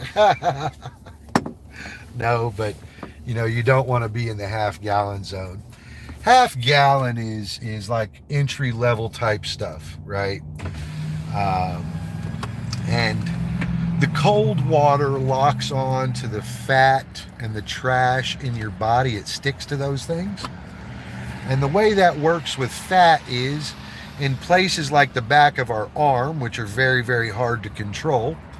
What happens is the fat cells there and the trash that is built up there, when the cold water introduced to the body, it grabs onto those things and adds to them. And Bob is exactly right. You take the full half gallon and you turn that motherfucker upside down and you drink it as hard as you can and as fast. Celeste, nobody wants to drink a half gallon of water at once, okay? That's not true. Nobody wants to do that. They don't just sit there and go and kill themselves drinking water. But you want to get through it so you don't have discomfort, okay? And so the discomfort of slamming as much water, that's not the same type of water, mommy. It's two different types of water. What is it? It's H2O or some shit, and H2O. Go look that up. That's enough for you to make the day. That's not enough to flush everything out of your body. All right, so we have covered what cold does, right? We have covered that each organ in you needs water, right? Now what we're going to talk about is overhydration, and how that interacts with the body. So one thing I want to tell you guys is that, and you see this all the time, when somebody gets admitted to a hospital, when the hospital actually takes you in the room and you are staying overnight, they are going to attach a bag of saline to you. Saline. Mommy, maybe you could tell us what type of liquid saline is. I mean, I know it's fucking saline, but it's a super hydrant also. The hospital has to hydrate you before, and this is crazy. The hospital has to connect the saline to you and hydrate you before they can run any tests. Did you know that? Did you know that? That they cannot run a test on your body without that because they don't know if you're fully hydrated. Is that fucking crazy or what? What's up, Russ the Hunter, Scott, Rocker? Appreciate all you fellas today. 37 likes. Talking shit gets me there, huh? So, what we have is an amount of water that you need and an amount of water to recover and an amount of water to continue flushing all these things out of your body. All right, so we talk about going to the hospital and having to have appropriate hydration levels for them to run tests on you that matter. Otherwise, their tests are going to be all over the place because you don't have any water in you and your organs are overworking. All right. We talked about how if you're sick and you're very congested, one of the best ways to get that mucus freed up is introducing large amounts of water into your system because it makes your organs moist and it allows you to flush toxins out of your body. Another instance I'm going to tell you about this is when you go and you get a massage, the therapist at the end of the massage will tell you to drink a lot of water because we have broke the knots up. The knots are the trash that was in your body, all right? Now, there's more, Mommy. There's more. Don't stop reading there. I'm glad that you were able to take the H2O part in. Now find out what the superhydrant saline is. S-A-L-I-N-E. S-A-L-I-N-E. Hello, Annie, Grace, Mom, Roberto. ¿Qué pasó, amigo? All right. So, we have talked about a number of properties, but Mommy AU, excuse me, Celeste, Mommy AU, I didn't mean it. I just saw you, bro, and I wanted to say your name. What's up, Silent One? Silent One. Silent Girl, hello. Silent One. All right, so Celeste, saline, S-A, S-A-A. S-A-L-I-N-E. If you have heart problems, it's not allowed to drink more than 1 liter of water a day. Saline is basically just salt water. All right. Saline is a super hydrant, and there's a few others of those that you can eat like this little bulb of, and it's just boom, explosive inside you. So saline is used to bring your hydrate levels up so they can test your organs and find out what's wrong with you or what malfunctions there are. All I know about saline is it's a salt solution. Yeah, well, they strap a bag of it to you at the hospital before they run any tests. All right, so we talked about how to rehydrate, right? And first we established, and guys, these are all a little funny, like Mommy is saying, well, 1 liter, but Mommy is half my size. So that can't be real. You see what I mean? So 1 liter for somebody that weighs 50 pounds might be acceptable. But somebody that weighs 220 pounds might need a lot more water. And so I don't think that there's a really exact to it. There's more or less just some rules that you wouldn't want to go less than this. You understand? So a moment ago, Mommy Au and Celeste, when you were talking about, okay, a half gallon a day. And I said, well, shit, dude, that's not exactly accurate. Really what they're saying is you don't want to drink less than a half gallon a day. That's what they're saying. That's very different than saying you only need a half gallon a day. That they're saying you should not have less than. Mommy, AU, and Celeste, I need you to type so you can acknowledge my words. I need that because I was talking to you too. Hey, JS Rocker, I want to tell you something. Rocker, let me tell you something. This about Mommy, she about to be mad at me. You know what I came to the conclusion of? These girls, they ain't thinking about like the hidden meanings and shit, bro. They're not thinking about hidden meanings. They're not thinking about the small stuff, right? It was noted to me because, like, Mommy was like, why did you come over arguing with me, Bruce? And I was like, I only argue with chicks I like. And she was like, I hate you, Bruce. And I was like, you just found out I was like kind of into you. And I was over there arguing with you. And you didn't think about that part at all. All she wanted to do was talk about the debate part. All right. I was just trying to break up the seriousness because I could tell y'all are all too serious. All right, Celeste. So the difference between, I think, your question and the answer is it possible to drink too much water in a short period of time. You can die from it. But yeah, you can. You can also die from not being able to breathe from it. So yeah, there's plenty of thing. All right, so we are at the crossroads of the difference between enough or no less than.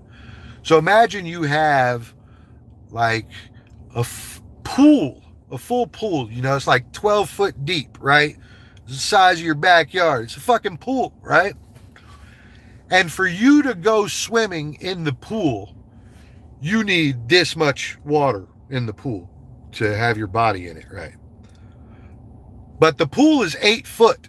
So for you to be this way and it's only about a foot, you need about 3 foot. You can probably swim in 3 foot of water, right? But the pool holds 8 foot of water, right? So you see? So to Rocker, here's the 8 foot line up here. That's probably too much. Probably not a good thing. But to Celeste, when you say a half gallon or whatever number we've talked about, which seemed like very little, that's down here in the just enough zone, or you're going to feel bad. You will have symptoms of dehydration.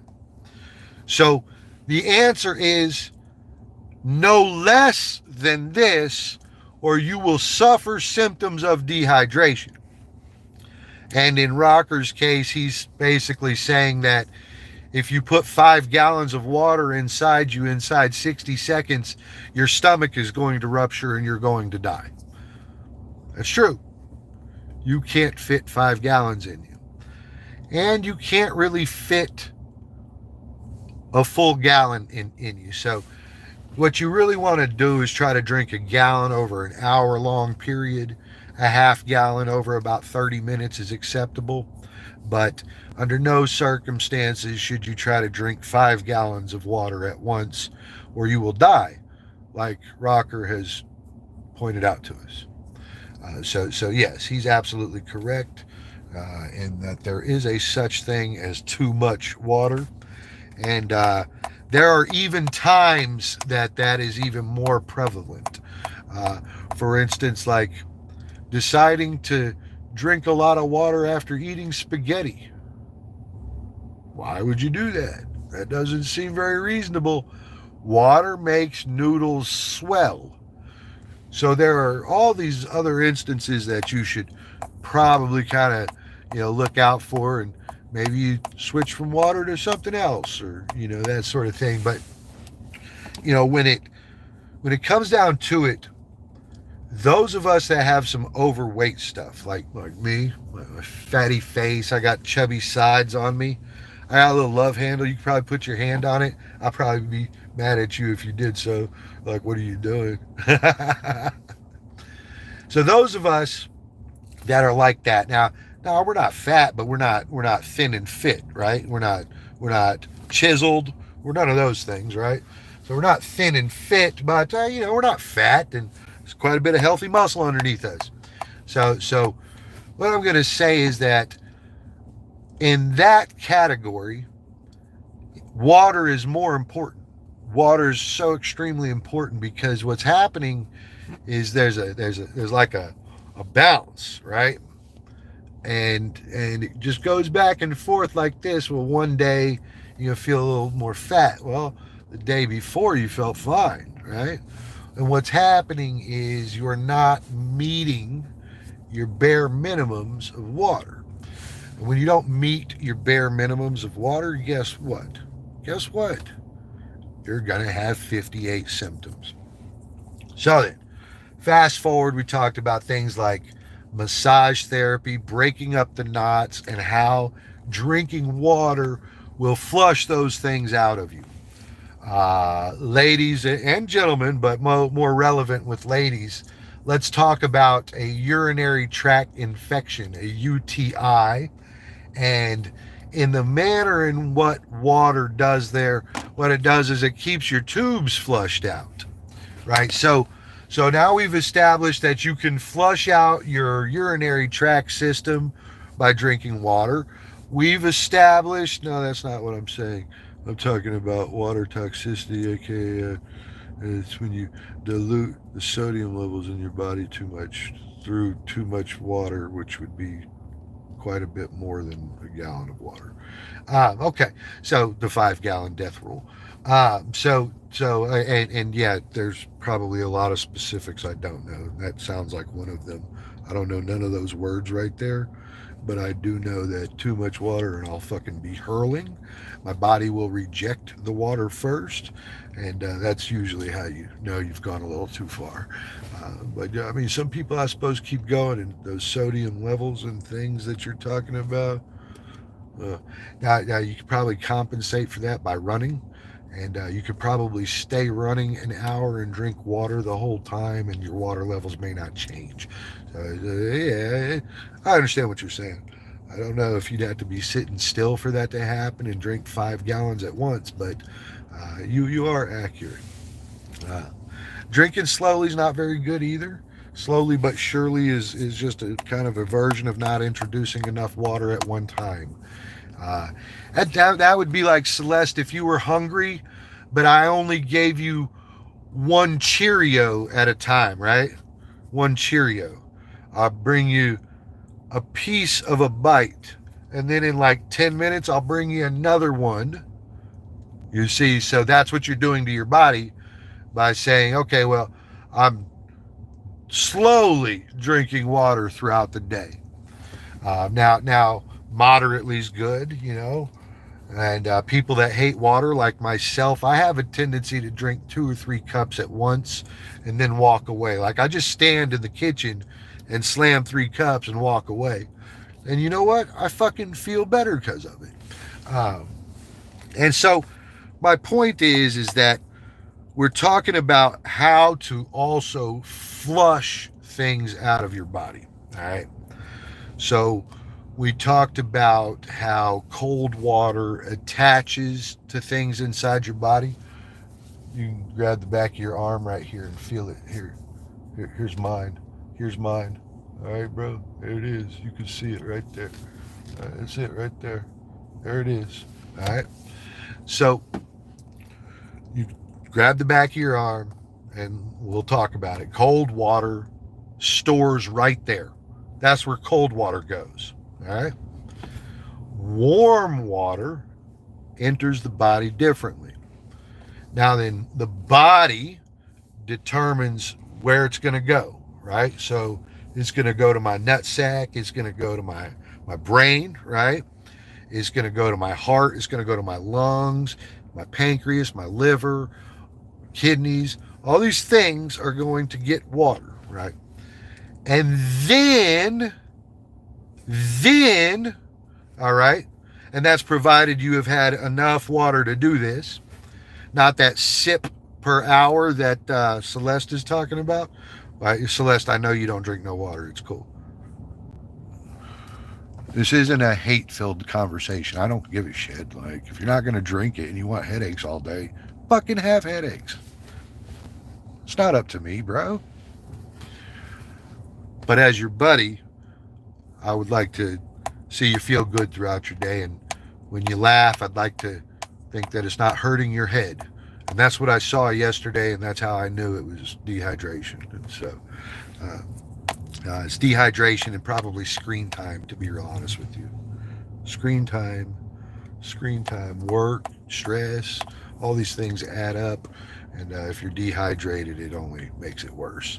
Makes it intolerable. You know, it's not like you're dying, but you're dehydrated and shit is irritating. All right, so we talked about buildups in the body. We talked about different water temperatures and how they affect the body. We also discussed that to flush a urinary tract infection or like a bacteria infection, or to flush the dirty knots and trash out of your body, we use water, right? So in this instance, and I'm going to use glasses, I'm just going to say per glass. Now, one glass might be enough to live, to where you don't have dry lips and your mouth isn't dry while you're talking. I smoke marijuana, so I know why my mouth is dry while I talk. Now, so if one glass is enough for us to clear dehydration symptoms, another glass is enough for us to hydrate, then how do we flush our body? And this is where things get a little sticky, and what Rocker is maybe alluding to is right here, you could really do damage rather than do something that's good for you. All right, so that being said, to begin or force the body to start flushing liquid, why would the body do that? Why would your body start flushing liquid out of it? Why do you have to urinate? Well, because you got too much liquid inside your pee, right? Inside your belly there, right?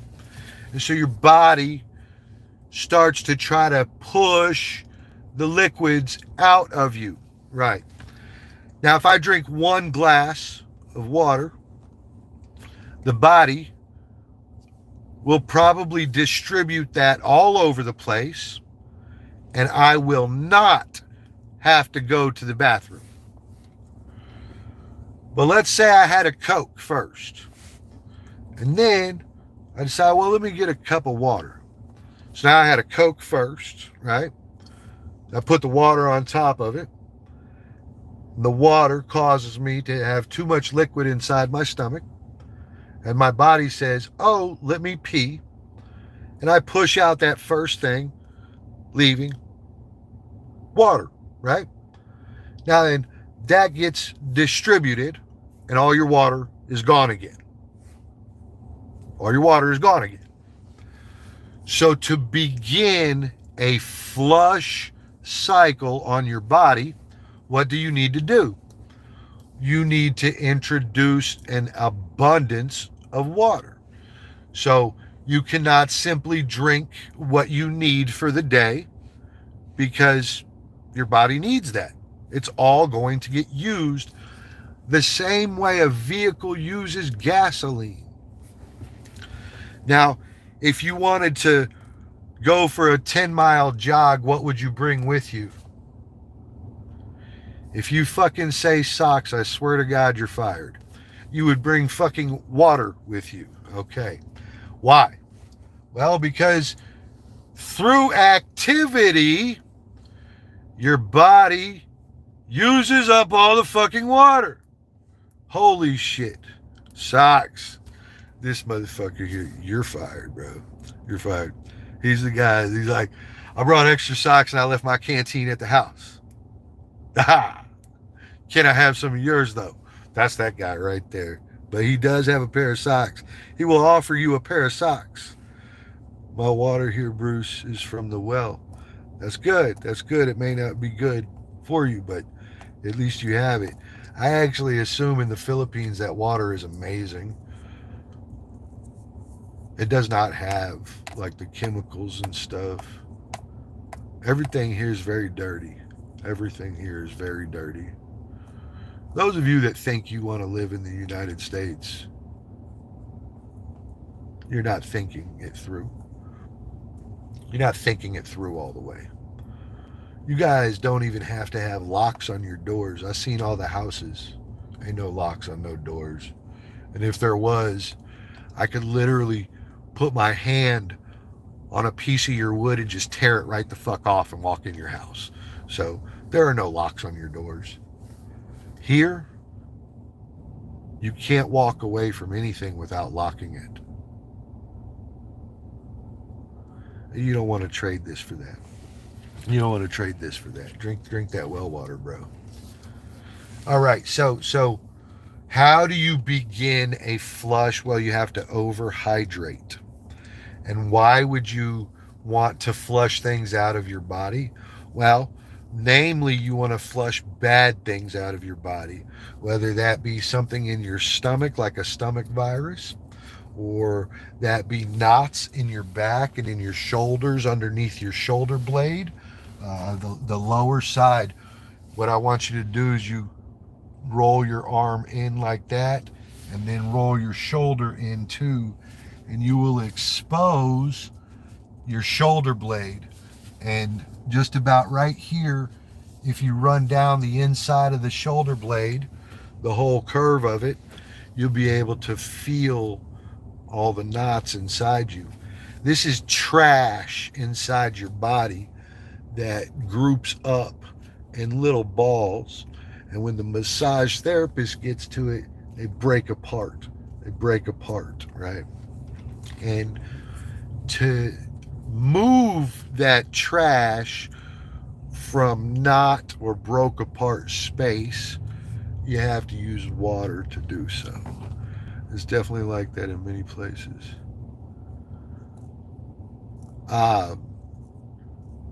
Rocker, I mean, it can't be 100% like that everywhere, but I thoroughly believe we got a bad deal going here, bro. We got a bad deal going here. I thoroughly believe that. I ain't saying that there's a good deal going on somewhere else, but the food and shit that we get here is not real. It's not real, man.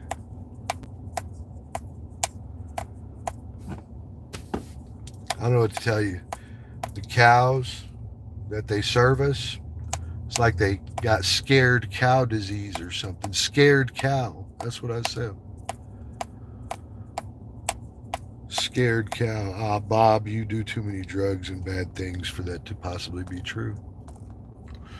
So, Celeste, overhydrating is good for you in ways, and as Rocker has pointed out, there can be some bad symptoms to it, or some things that you go through to evolve the manner in which you drink the water. 3 cups of water at once might give you a little bit of a stomach ache, but that's all it is. And it's likely due to the fact that your body hasn't been introduced to that much water in a long time at one time. Now then, going back to the full program, going from enough liquid to not have dehydration symptoms, to hydrated, to we are flushing the body. Now, to me, every day you should be nearing the flushing part rather than the just enough part. So remember, we talked about 3 brackets. Do I need some paper for this? We talked about 3 levels throughout the day, right? So you got 3 levels throughout the day. And if you've been asleep all night long, you're down here, right? And so you wake up and you introduce a little bit of water, right? And then come lunchtime, you introduce a little bit more water. Now you're up to enough water for the body. Then after lunch, you work an hour or 2, you bring some more water in, and you are somewhere in the zone of hydrated. All right. So, You have left the dehydrated zone. You have barely become hydrated. This is like an absolute bare fucking minimum to feel good. This is like if you don't do at least this, your day might suck, okay? So then you increase more, right? And somewhere in between here and here, you become overhydrated. So this is when your body is completely hydrated. You have all the fluids that you could need to process the foods that you had all day, to process the amount of energy that you put out all day. So Rocker and I, we might work our asses off all day. Him and I need a lot more water than somebody that sat in one spot all day. All right. And Rocker and I are actually both substantially larger than the people in this conversation, you two girls, namely. And so we probably need more water than you just been. Our size, the size of our organs. There's a few other things going into that. And, how much output we have. So, throughout your day, you may achieve this level of, sure, we're hydrated, we're good, we're not going to have a headache. Now then you get a little bit more and you say, okay, well, we're just barely feeling good, right? And you might get to the point to where you are fully hydrated. But that does not mean you have started flushing your body. And so what I mean to say is that you should always be operating somewhere near the level of flushing your body. So you are not underhydrated trying to recover. You are not feeling the fantastic joy of the recovery. You are fully hydrated. Your body has been fully hydrated and flushing all week long. And we are 2 weeks into this, and now we are clean. Okay, so when I talk to you and I say, well, I don't want you to just flush out today, I want you to flush out tomorrow also. Really what I'm saying to you is I want you to hover around flushing. Now, I'm not saying that you should really make it a point to really be having to take a bathroom break every 10 minutes, but I'm saying that your body should be so thoroughly lubricated that trash doesn't stop.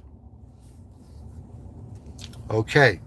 And we talk about, well, what do you mean now? I said, well, pinch the back of your fucking arm, Go ahead, get it out. Show it to me, bro. That's my arm right there. What's up, bro?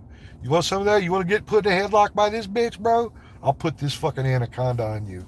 All right, but check this out. So right here is where my trash builds up. You see it? That's where my trash builds up. You see it, right? All right. So you say, well, what the fuck? If you move to water rather than Coca-Cola and chocolate milk and tea and all those things that are so good, oh my God, they're so good. What'll happen is you'll replace all those liquids with water. And so then you'll be somewhere nearing appropriate amounts of water. And then it's just a few extra cups to start flush processes. When you start doing those flush processes normally, regularly, it acts as a lubrication for the body. And then you can go in and out very easily. You see? Lubrication allows things to keep flowing, such as getting sick, and whether or not it passes in 1 day or 6 days. So fat people will be sicker longer. Their symptoms will hang out longer because it hangs out in your fat cells. All right. Now this is just like science stuff, like everybody's free to kind of debate it. And what I want you to know is that everybody that wants to buck the system a little bit, they're probably fat. Now, I'm fat, so I can say shit like that. You skinny people, don't say nothing, all right? I don't want to hear your shit, all right? I had to try to get fat. That's probably why you don't feel good every day, Celeste. I'm not saying that you feel sick every day, but what I am saying is you probably do not feel 100%.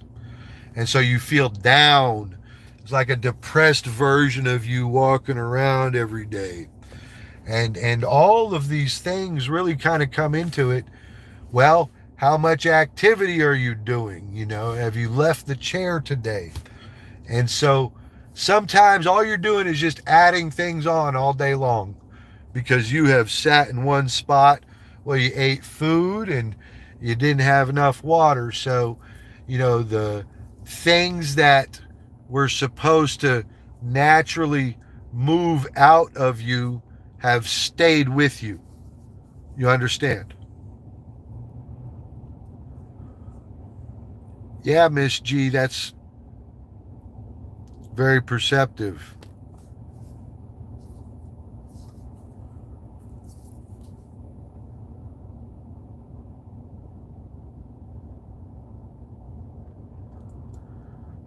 We're not trying to control how many times we go to the bathroom today now, are we?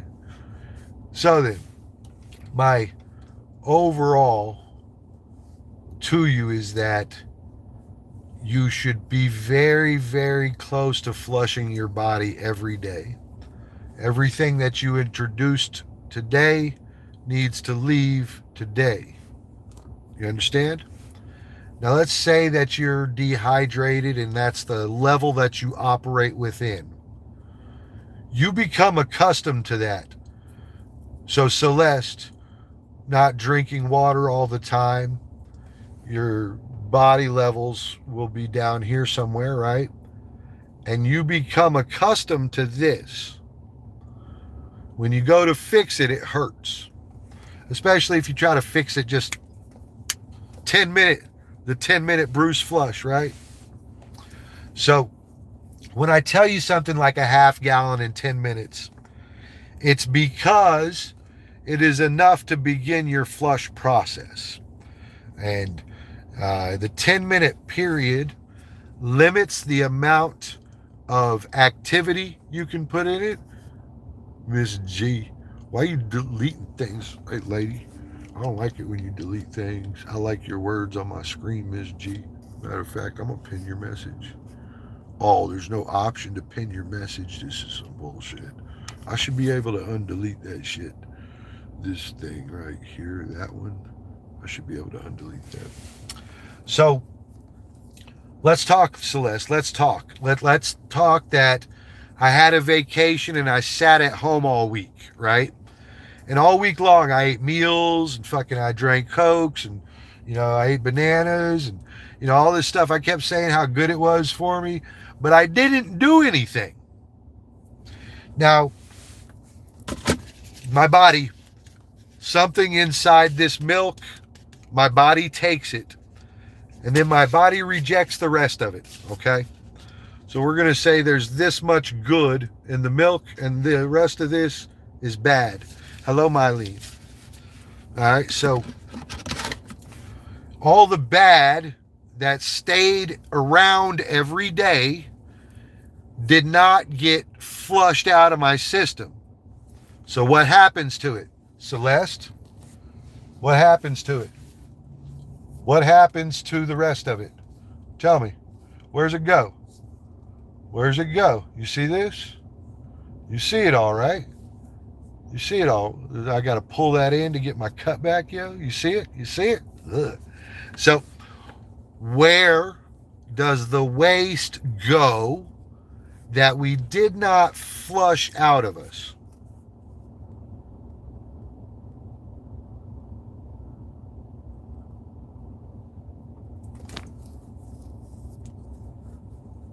Come on, Celeste, you a smart girl. You think the waste goes to our muscles? Erase that, Celeste. Erase that. And let's make sure that you understand the question. When I eat a cheeseburger today and I did not do enough activity to burn it away, what happens to the extra? Do not say it makes you muscular.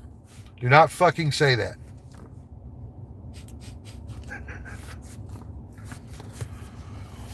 Well, it goes right here, Celeste. It goes right here. And it goes right here. You know, everybody that thinks I'm fat, here's my inch, bro. I got it. It's right here. It's 1 inch.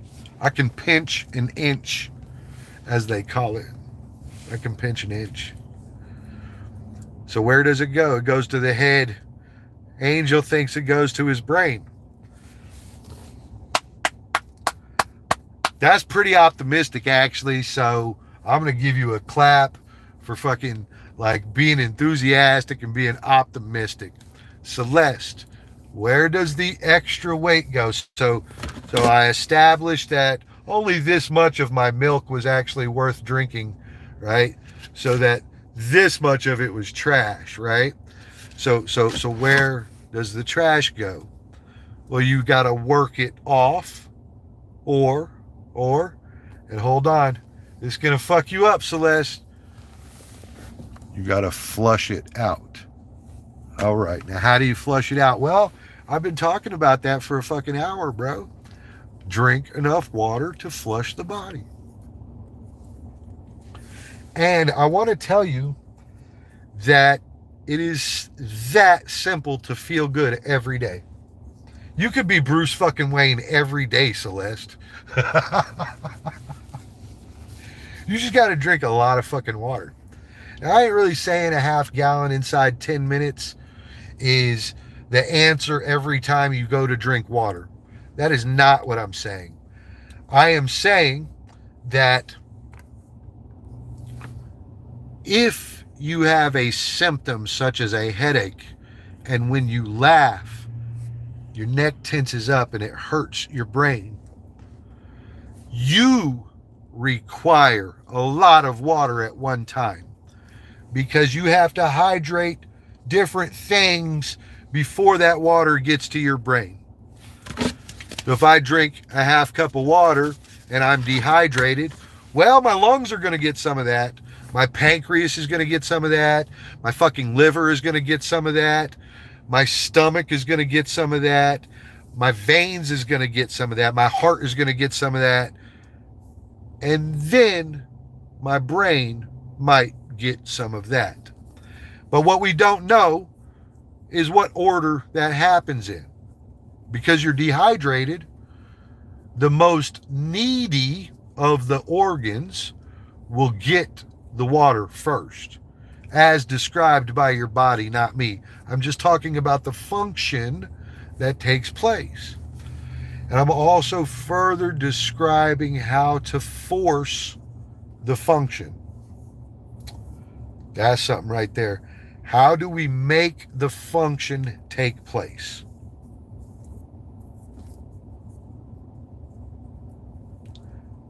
By drinking enough water. So there are symptoms that you will have through your day that might require you to need more water at the time.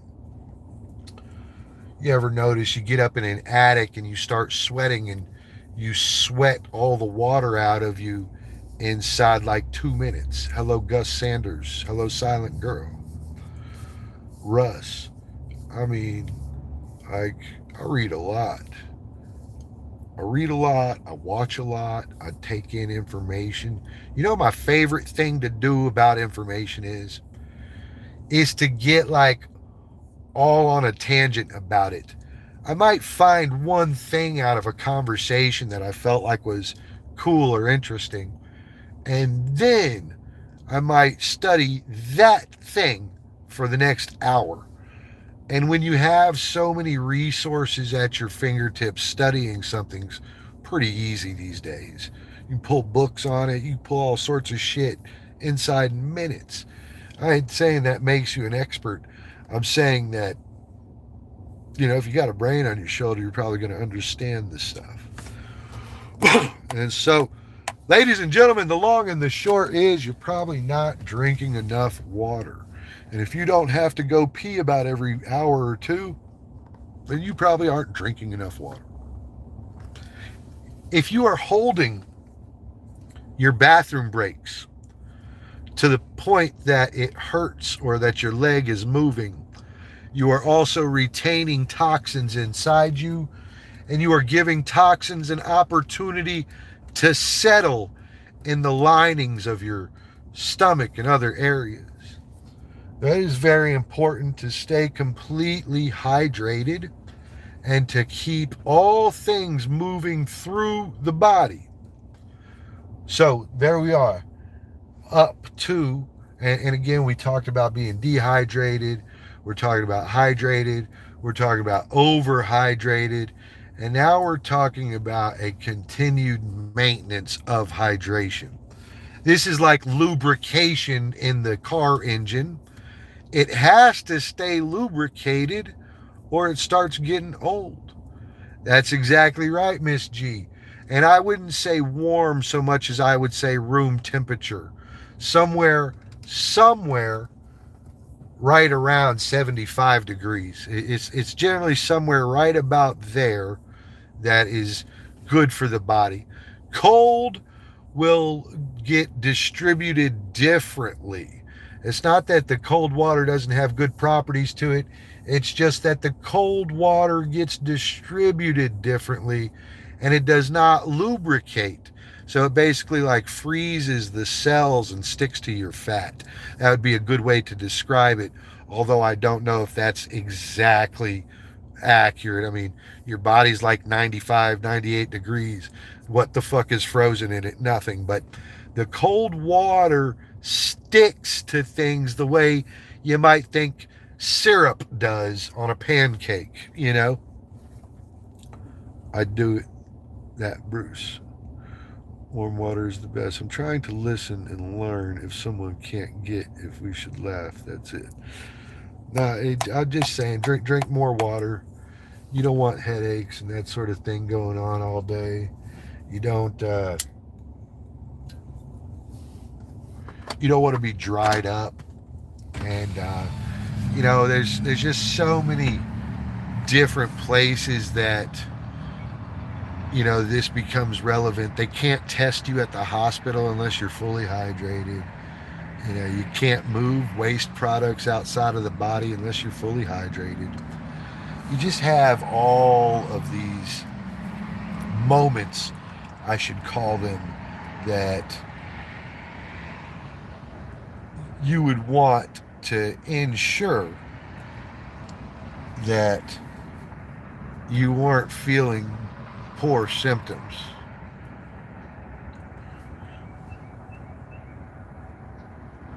And just think about it. When you go to learn stuff, when you go to read and things like that, what happens if your brain doesn't have enough water?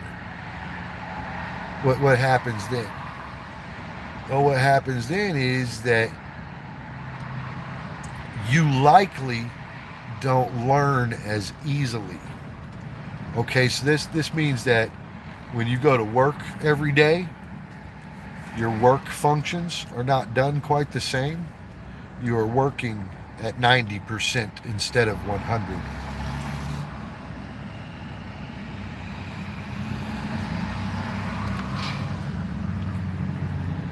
This means that when you are trying to read, your brain is operating at 90%, not 100%, or whatever its full capacity is.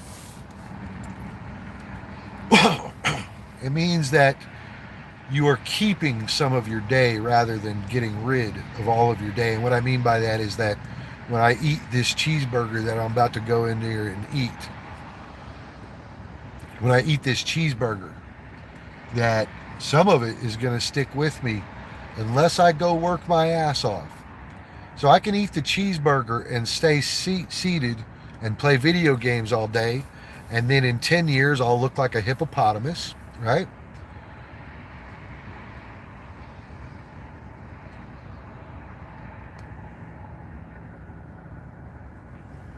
So in 10 years, I'll look like a hippopotamus, right? Or I can eat this cheeseburger and then I can go fucking do work all day long, right? And my body will naturally consume that cheeseburger. That's exactly right, Angel. So yesterday, when you had that headache going on, and I picked up on it because it was a pressure headache, and when you laughed, your brain hurt. So when you exerted pressure, it hurt. It means you're all dried up like a prune. It means your brain is sitting there and it basically looks like a raisin instead of a brain because it has lost all of its water. A fat steak could be good for you. Fat's not bad for you. It's not burning it off that's bad for you. It's the sitting that's bad for you. It's the no activity. And it should almost be referred to as no activity. And the reason I say that is because it doesn't take much to utilize all the food that you ate. You know, an active work day is going to make that food burn off you. And so, you know, it doesn't take much to do that. It's the inactivity that's really, really, really bad for you. And it's the not moving things or products through the body. So the combination of the two things is what becomes really fucking sticky.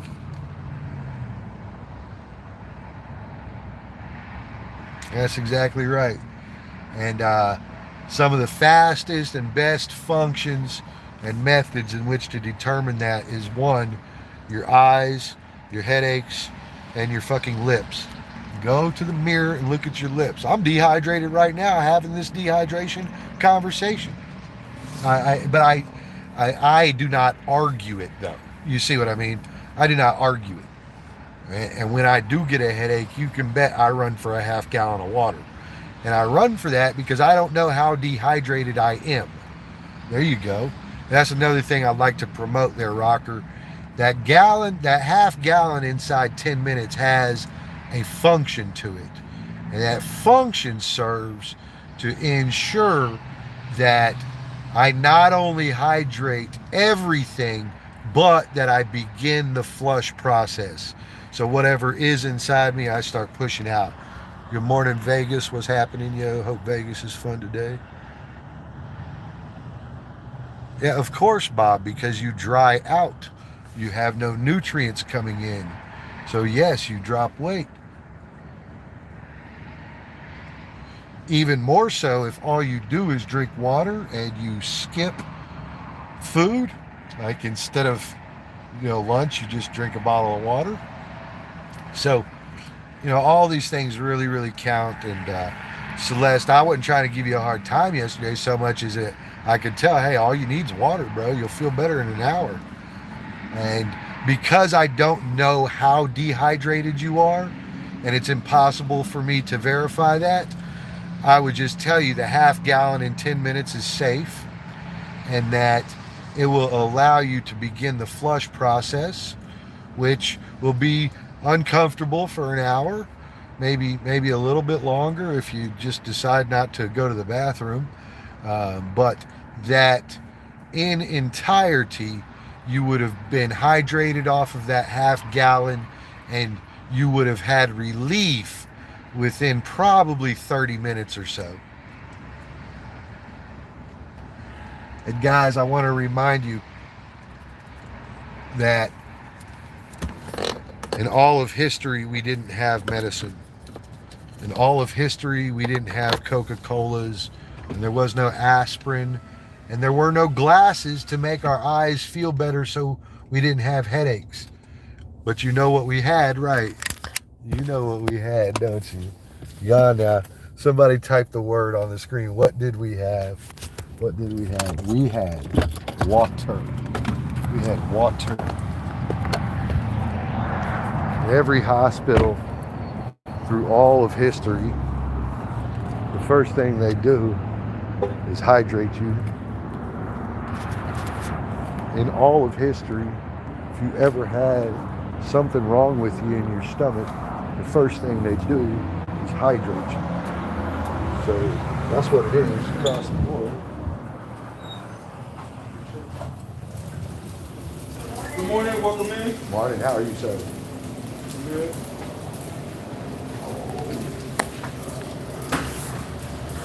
I guess for the moment, Julie, I'm in timeout either way it goes. So you take one and I'll take two. Yes, I got strawberry jelly right now, Brett. Already ready, there you go. You just gotta make him a ticket, baby. How are you doing today? Good, how are you? Doing good. Do you know what you'd like, or do you need a moment? You know what? I probably just want a moment. I need something extra fatty though. Something extra fatty, we can definitely help you out. You can help me with that? Oh Ooh, I yeah, like we it. need to I load like your that. hash browns up. If you want one of those lunch sandwiches, we need to double the meat. Oh, we're gonna do all that today? Yeah, we Okay. should. You said fatty. I tell you what then, I'll do a double cheeseburger Okay, with pickles only. okay, I like some mayonnaise and mustard on it. okay.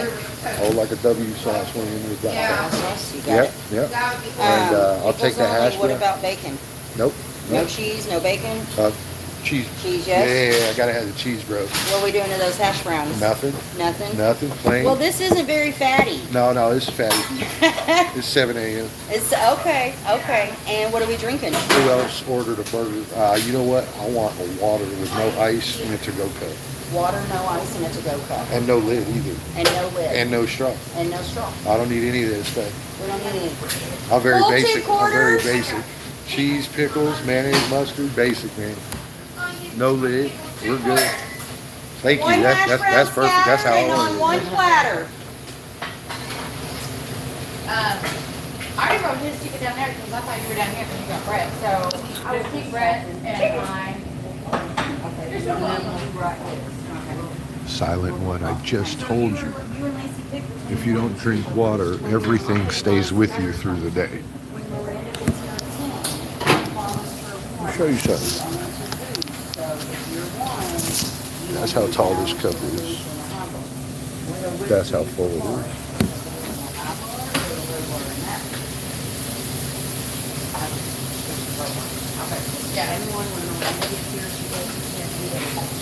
So I'm going to be working next summer. That's my one sip. That's my one sip is like half the cup. Half of this thing went down in one go.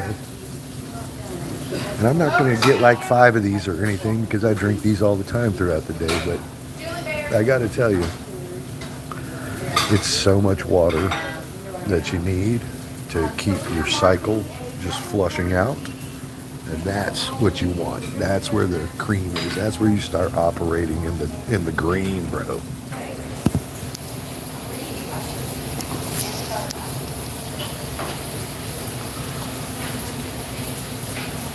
You know what it is? Probably better back then.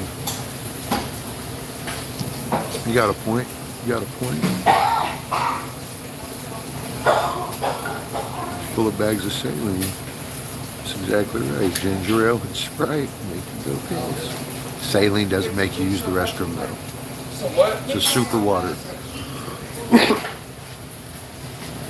said he's a simple man. Yeah, pretty simple. There you go, dear. Well, did you chuck it? I did. Okay, Maybe I didn't give you enough. Billy Bear. Of course, I say all this stuff, but I get headaches and shit too. What's up, RJ? It Yeah. doesn't give me your location. But we're putting it on the left. Oh, they're right. What city is this Waffle House in, Bruce? It's in Argentina. Hoping someday you'll with someone in front of you join me.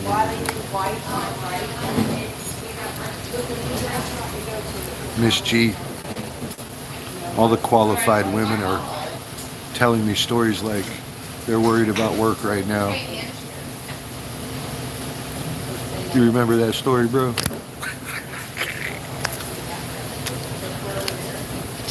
All the qualified individuals are too busy for me. So, It's white on our right. It goes behind the table. Well, we're behind it. So it goes outside. True, true. what I'm gonna do, I'm gonna go fishing. Sorry. I'm gonna eat fucking cheeseburgers and shit because if I'm gonna have to like do shit alone, I'm just gonna enjoy it all.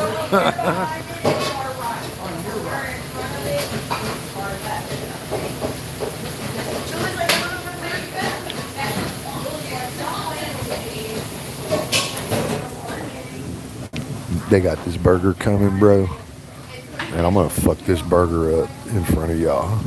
Yeah, I'm gonna fuck this burger up in front of y'all.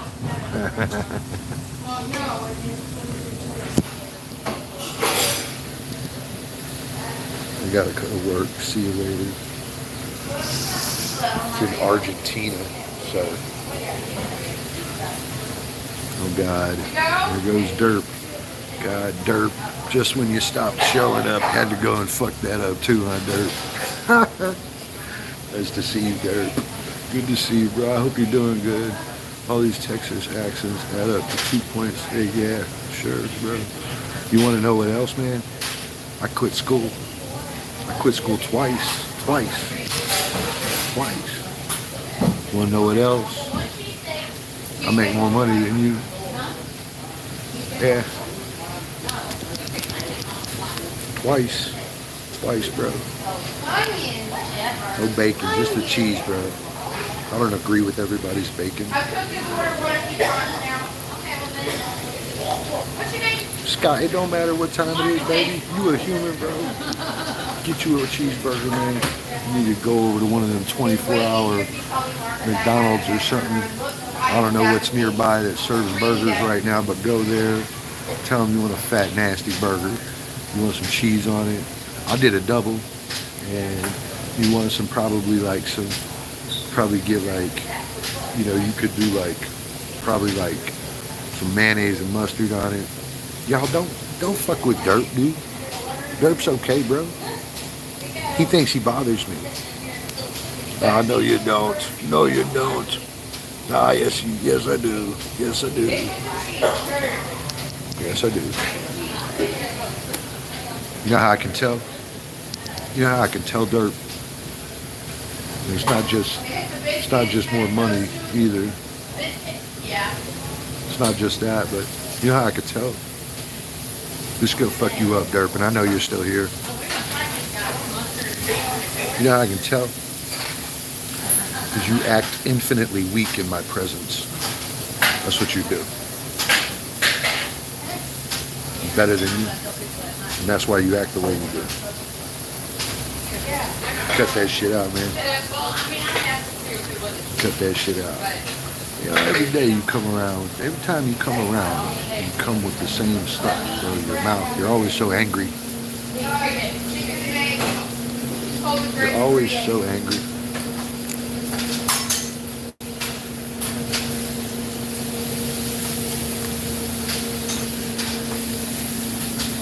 You a crybaby ass bitch.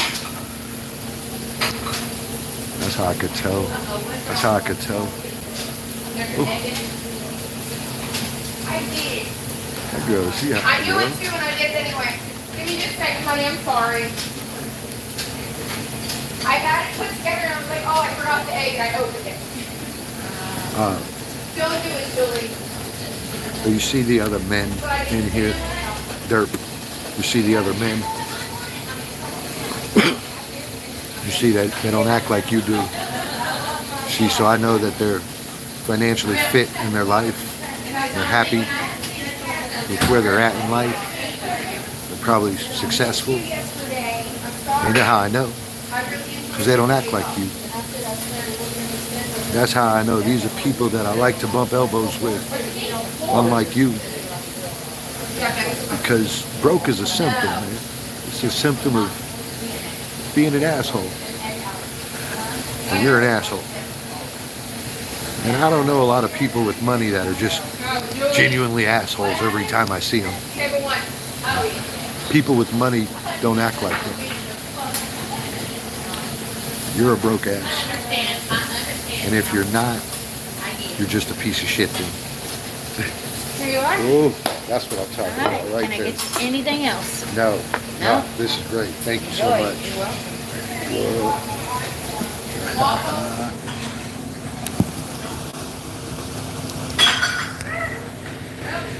Everybody go ahead, look around you. The people that are successful that you know in your lives, you know them. The people that are successful and you know them, they do not spend any time on the internet talking shit to people. Not even a moment. They do not have time for that.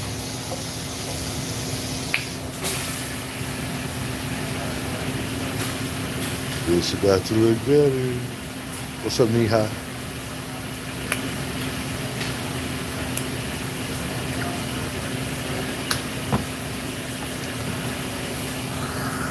It's a dead giveaway, Derp. Your conduct is an indication that your wallet is empty.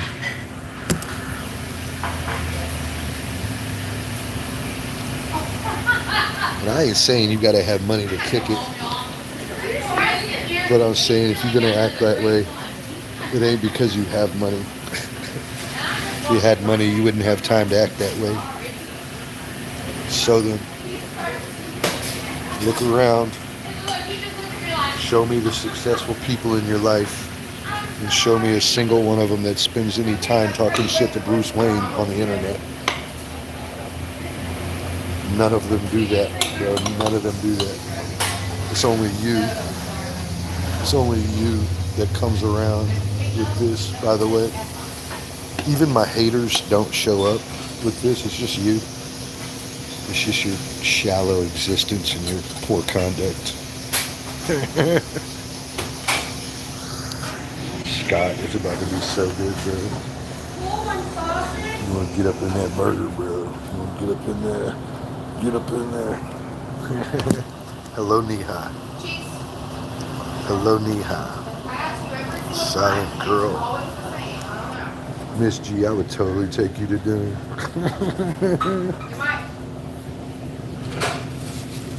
Miss G is like the hardest chick on the planet. Like, have you ever gone over there and tried to flirt Miss G? I give you all a mission. Go to Miss G's Lispers channel the next time she's on. It's going to be on in a short bit. And try to flirt, bro. Your ass go get in trouble, son.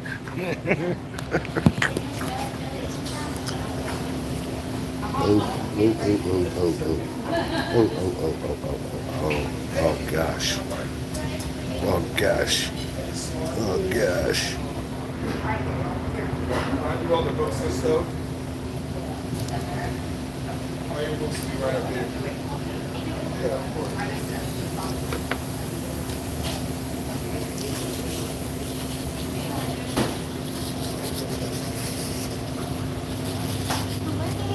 Morning, how are you?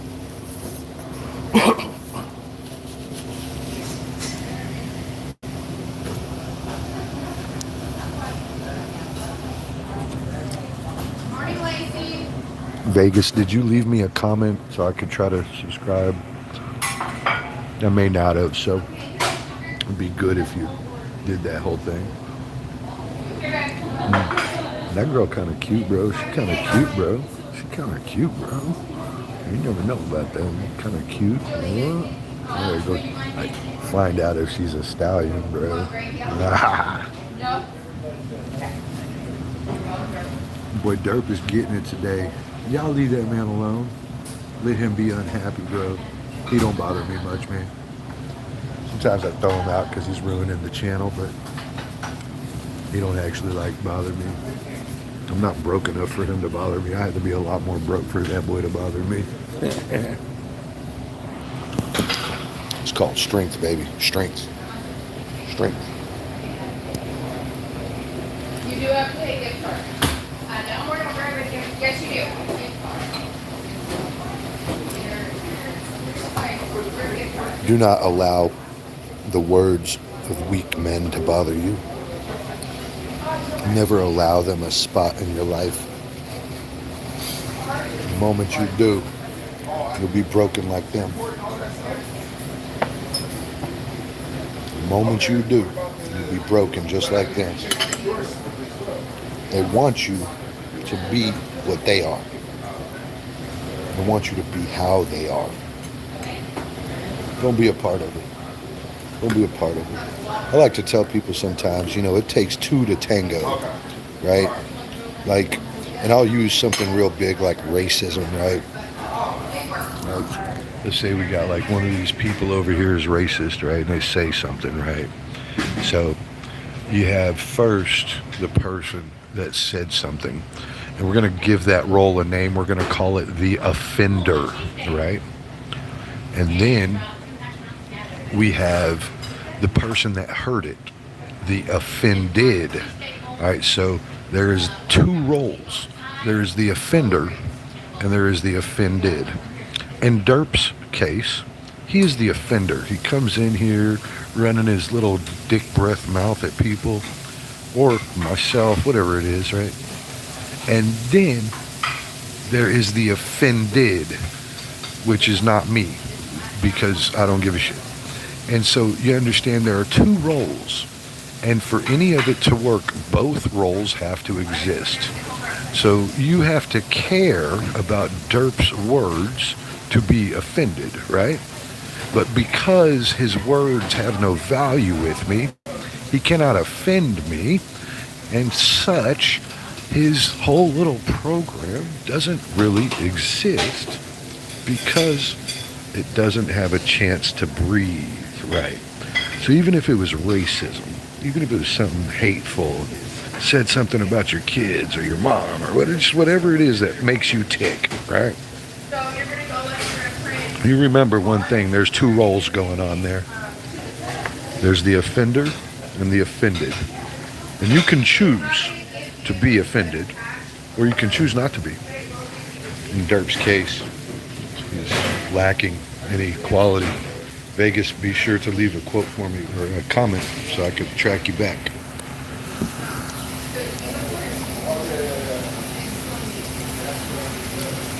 Poor Derp. He still doesn't understand why he's so useless. In the big long line of non-effective things with Bruce Wayne, talking poorly to me is not one of the things that's effective with me.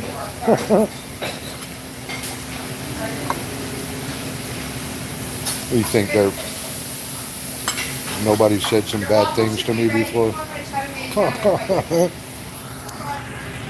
Derp thinks I ain't never heard no bad things before, bro.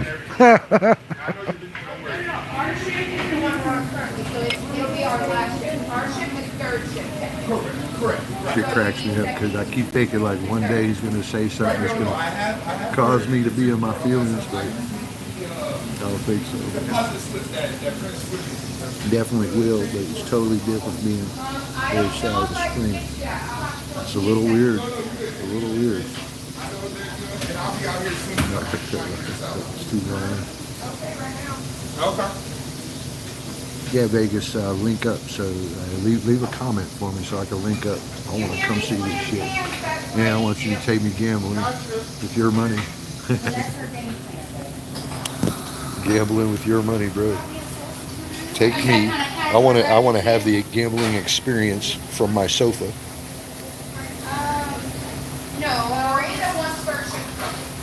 Not version.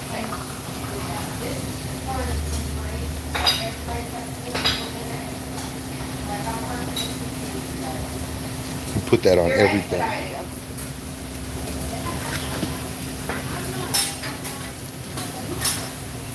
Oh, snap.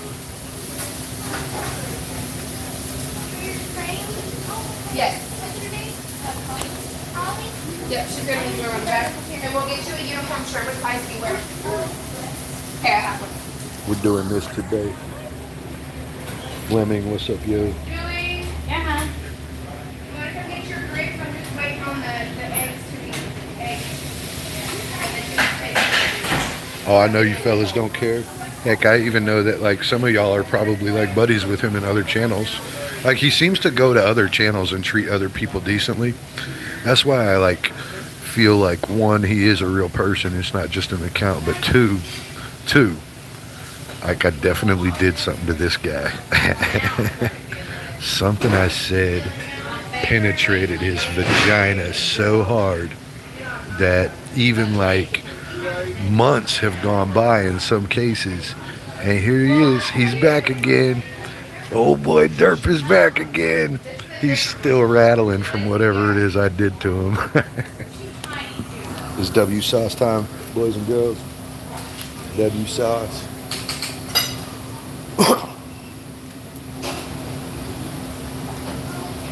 And put that right there like that. We're gonna do it twice.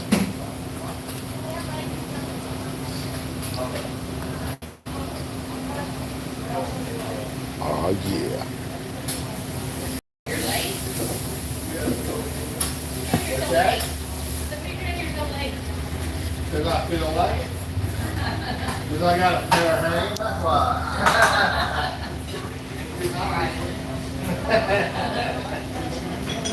Oh yes.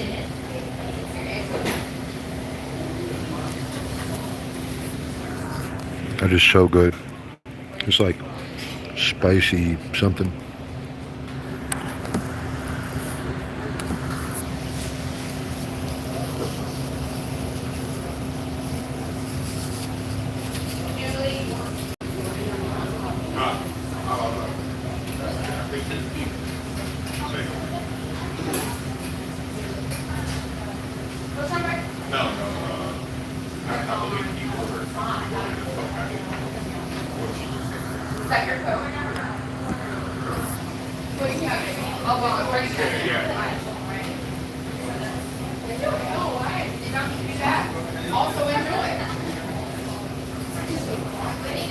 I'm sorry, all this back and forth with it, I'm confused.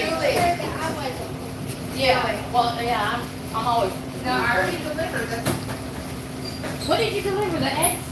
Well, yes, but he Did you ordered, not pour his food all in? he ordered a Coke, not a coffee. He ordered an orange juice, not a Coke.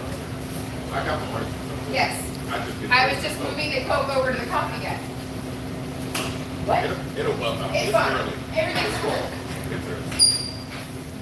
What did I do? You put the Coke directly in between them. No. Oh, you put it in front of you? and that's what it is. I'm going to be here today, y'all. Well, I'm a little late for that. You need to get a burger in your life. I'm surprised he didn't throw a jelly packet or something. All right, Fleming, have a good day. Orange bear. Well, I didn't think I'm going to get charged for it if he didn't have it. No, tickets are written. I mean, I'm sorry. Drama. I really thought you were going to pick over. The women here are out of their mind. You just gotta go with the flow. Yeah, it's because I work, bro. So I can go get good breakfast and shit. That's what I do. I work my ass off. And if I couldn't work, I'd probably just go jump off a bridge. If I couldn't work, I'd probably just go jump off a bridge. Yeah. I think all of life would come to an end if I couldn't go to work, bro. All of it. Game over. No work, game over. And this big burger is not really a good breakfast, but man, it's good to me. It's good to me. You get it in that sauce. Ugh. Questions that require an answer before I have my coffee. It's taken off on my bill. Well, I did ask you if you want to get a cup in before you order. I did say that. I don't think I heard that. I think I said it. Yeah, that's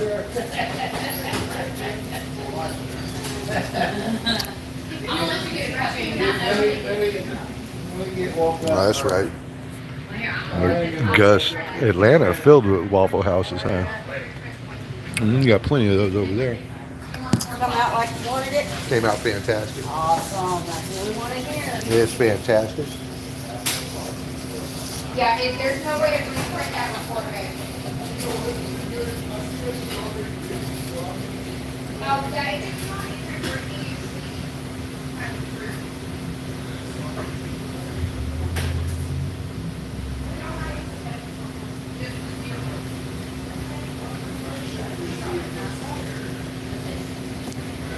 The change your report, they haven't been required to do that. I don't have. Drink water, bro. Drink all the water. The change door is for us to change the door out because it doesn't Nah. have any of the Miss G, I do chocolate milk or water. And I do that till about noon every day. So from roughly 3 a.m., 4 a.m. to 12, I only intake water or milk.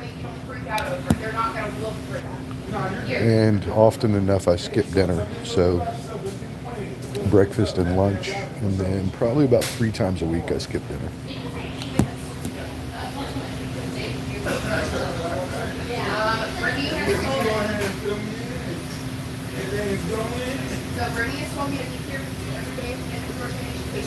All right, Silent One, have a good night.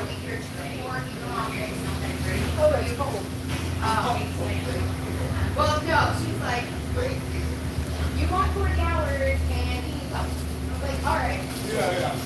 But I already knew they were sending the and I was already told that I needed to be on call. My sticky note with my phone number is on the board chain. With the, yeah. I just put it up on the wall of the chain because they kept telling me they didn't have my phone number. And I'm tired of my messenger going on. Because they're calling me on Facebook Messenger when they have my phone number.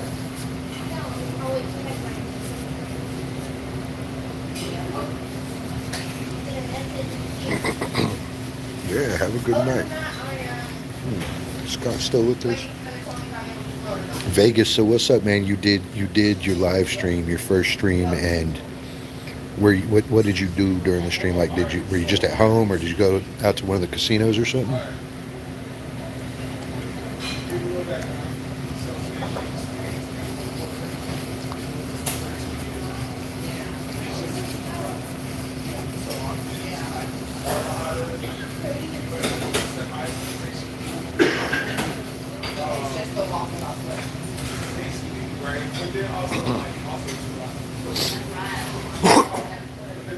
Oh man, this thing's so good. I'm almost done.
We are done.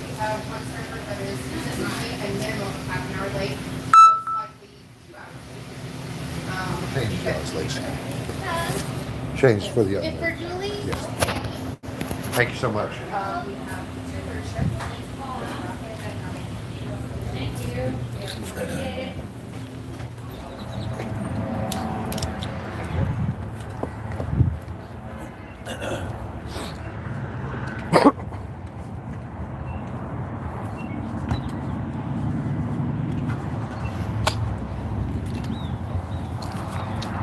Benbrook traffic day. Benbrook. We are in the great little city of Benbrook. Whoosh.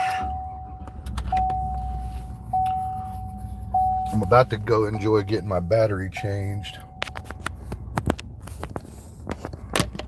My battery's got like a swell in the side of it going on. I don't know when that's gonna go bad, you know. That's gonna go bad sometime soon. We're about to get the sun up. Oh yeah. Oh yeah. 45 likes this morning. Wow. Wow. everybody liked how much shit I was talking this morning. I had those like 28 likes or something inside like the first half hour. And I can't believe it, but we've actually been on 3 hours. Y'all remember yesterday?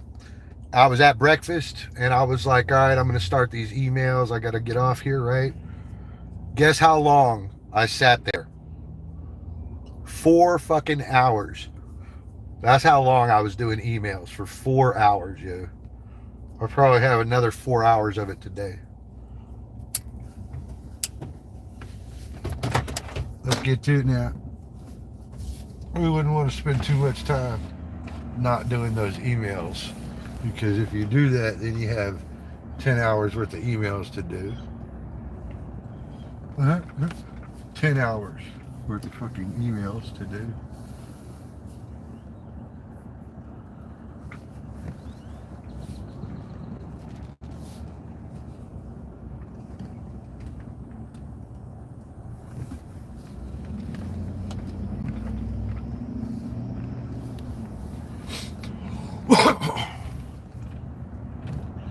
We are on the road again.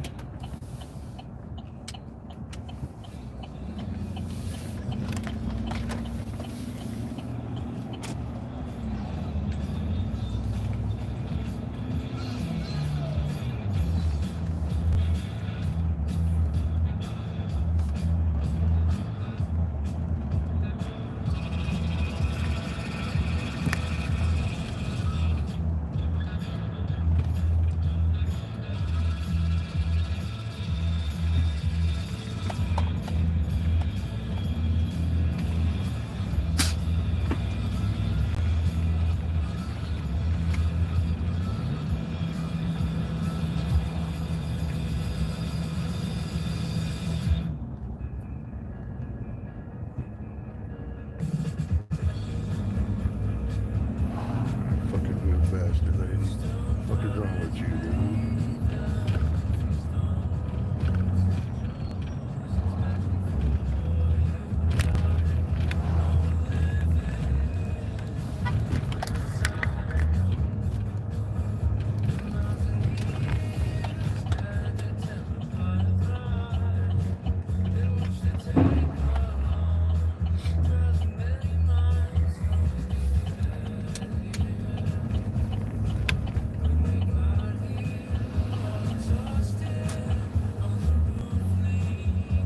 This is like a school zone here in Fort Worth. This is how this school does it.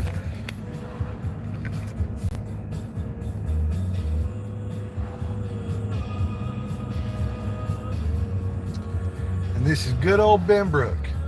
I used to come out here to the driving range all the time. They got a sweet driving range.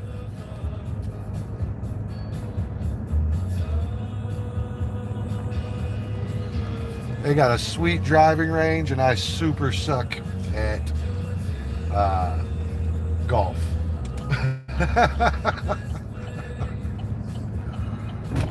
I used to come out here and have fun, though. Do you want to know? It was 2 emails that took me 4 hours. The first one was comprehensive, and I had to pour back through a lot of information and cite specific dates and times, conversations with specific people, and so I had to track a bunch of stuff down in order to fulfill the email.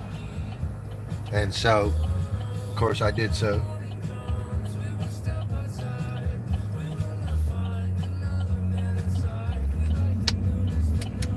I did so. We got a problem going on with one of the tenants, and this is what is referred to as an anchor tenant, and is a builder, owner, operator of their suite. You know, what we lease is referred to as shell space.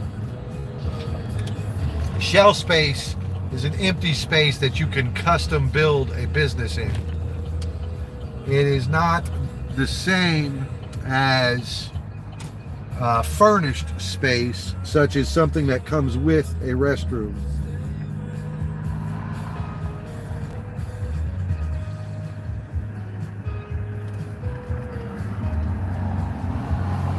Something that comes with a restroom might fall under a landlord's responsibility to upkeep.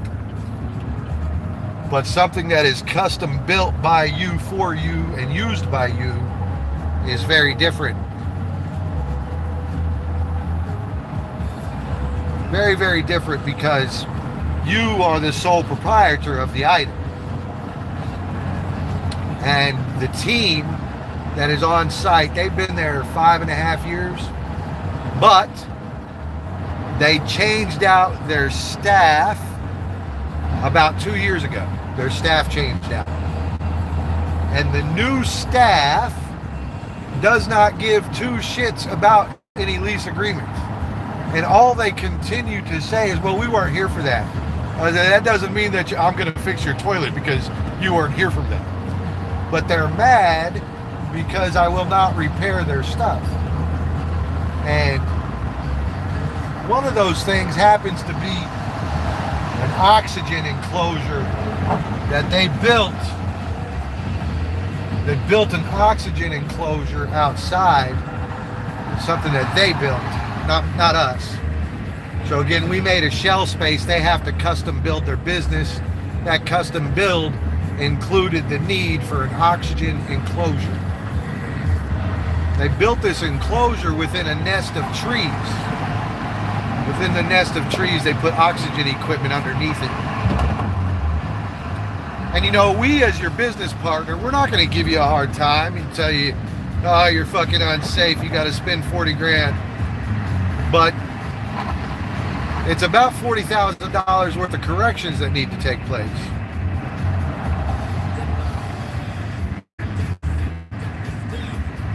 And so last year they brought up their needs, and I took it to the owners and I said, hey, look, you know, this is the situation. And the owner said, fuck no, we're not paying for that. Not in those words, but they said no, you know, like they got to pay for that because they built it and that stuff was there.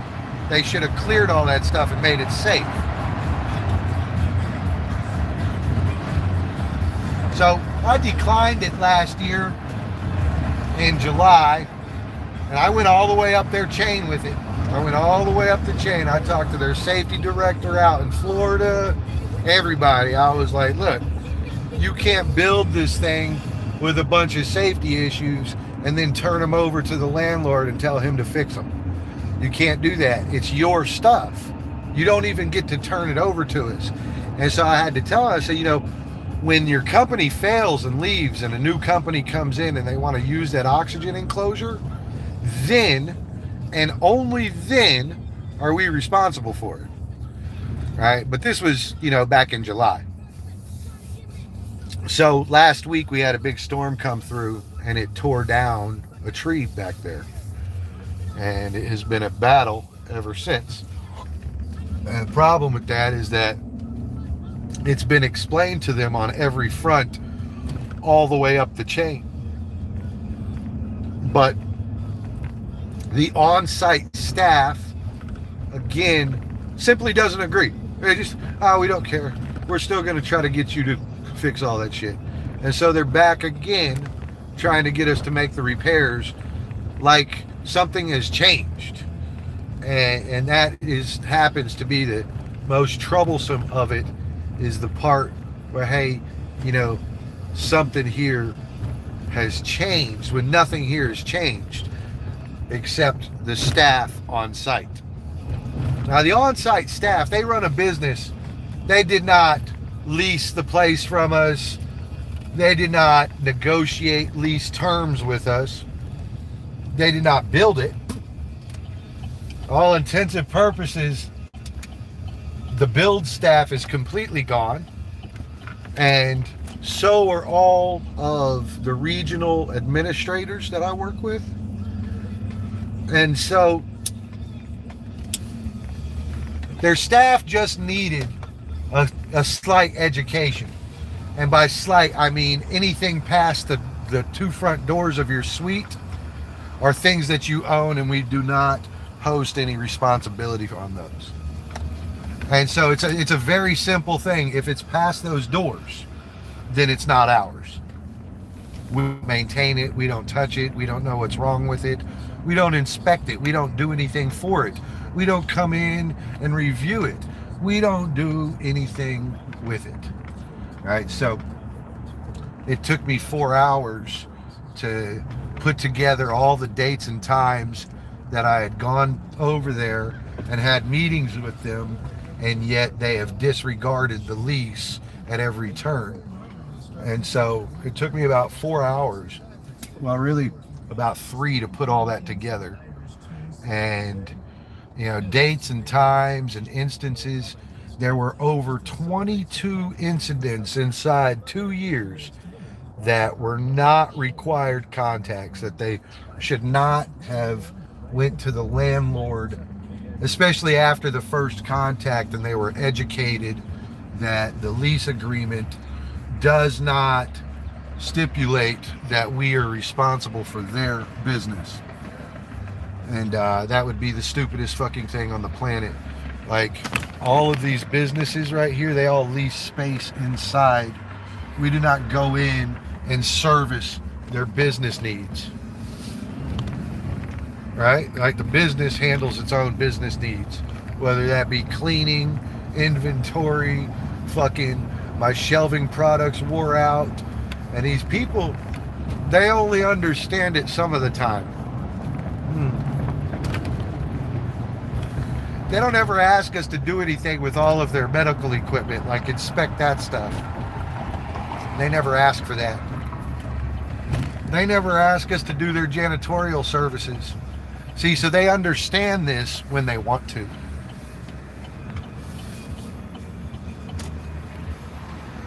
They understand it when they want to. And so it took me quite a while to get them on board.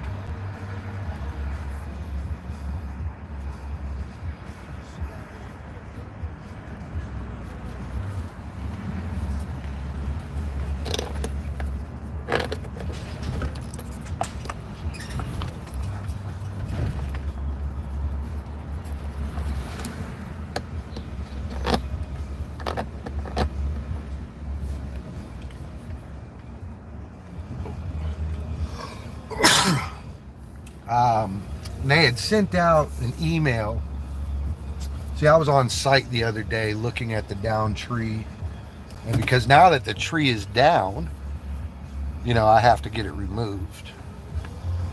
Before, while it was erected, they could do the removal. But while it's down, it then becomes a debris on property and I have to act, right? And so I'm there fucking meeting with the landscape guy and one of their fucking employees, a fucking employee who doesn't do shit but be employed, comes out and wanted to argue with me about who should be responsible.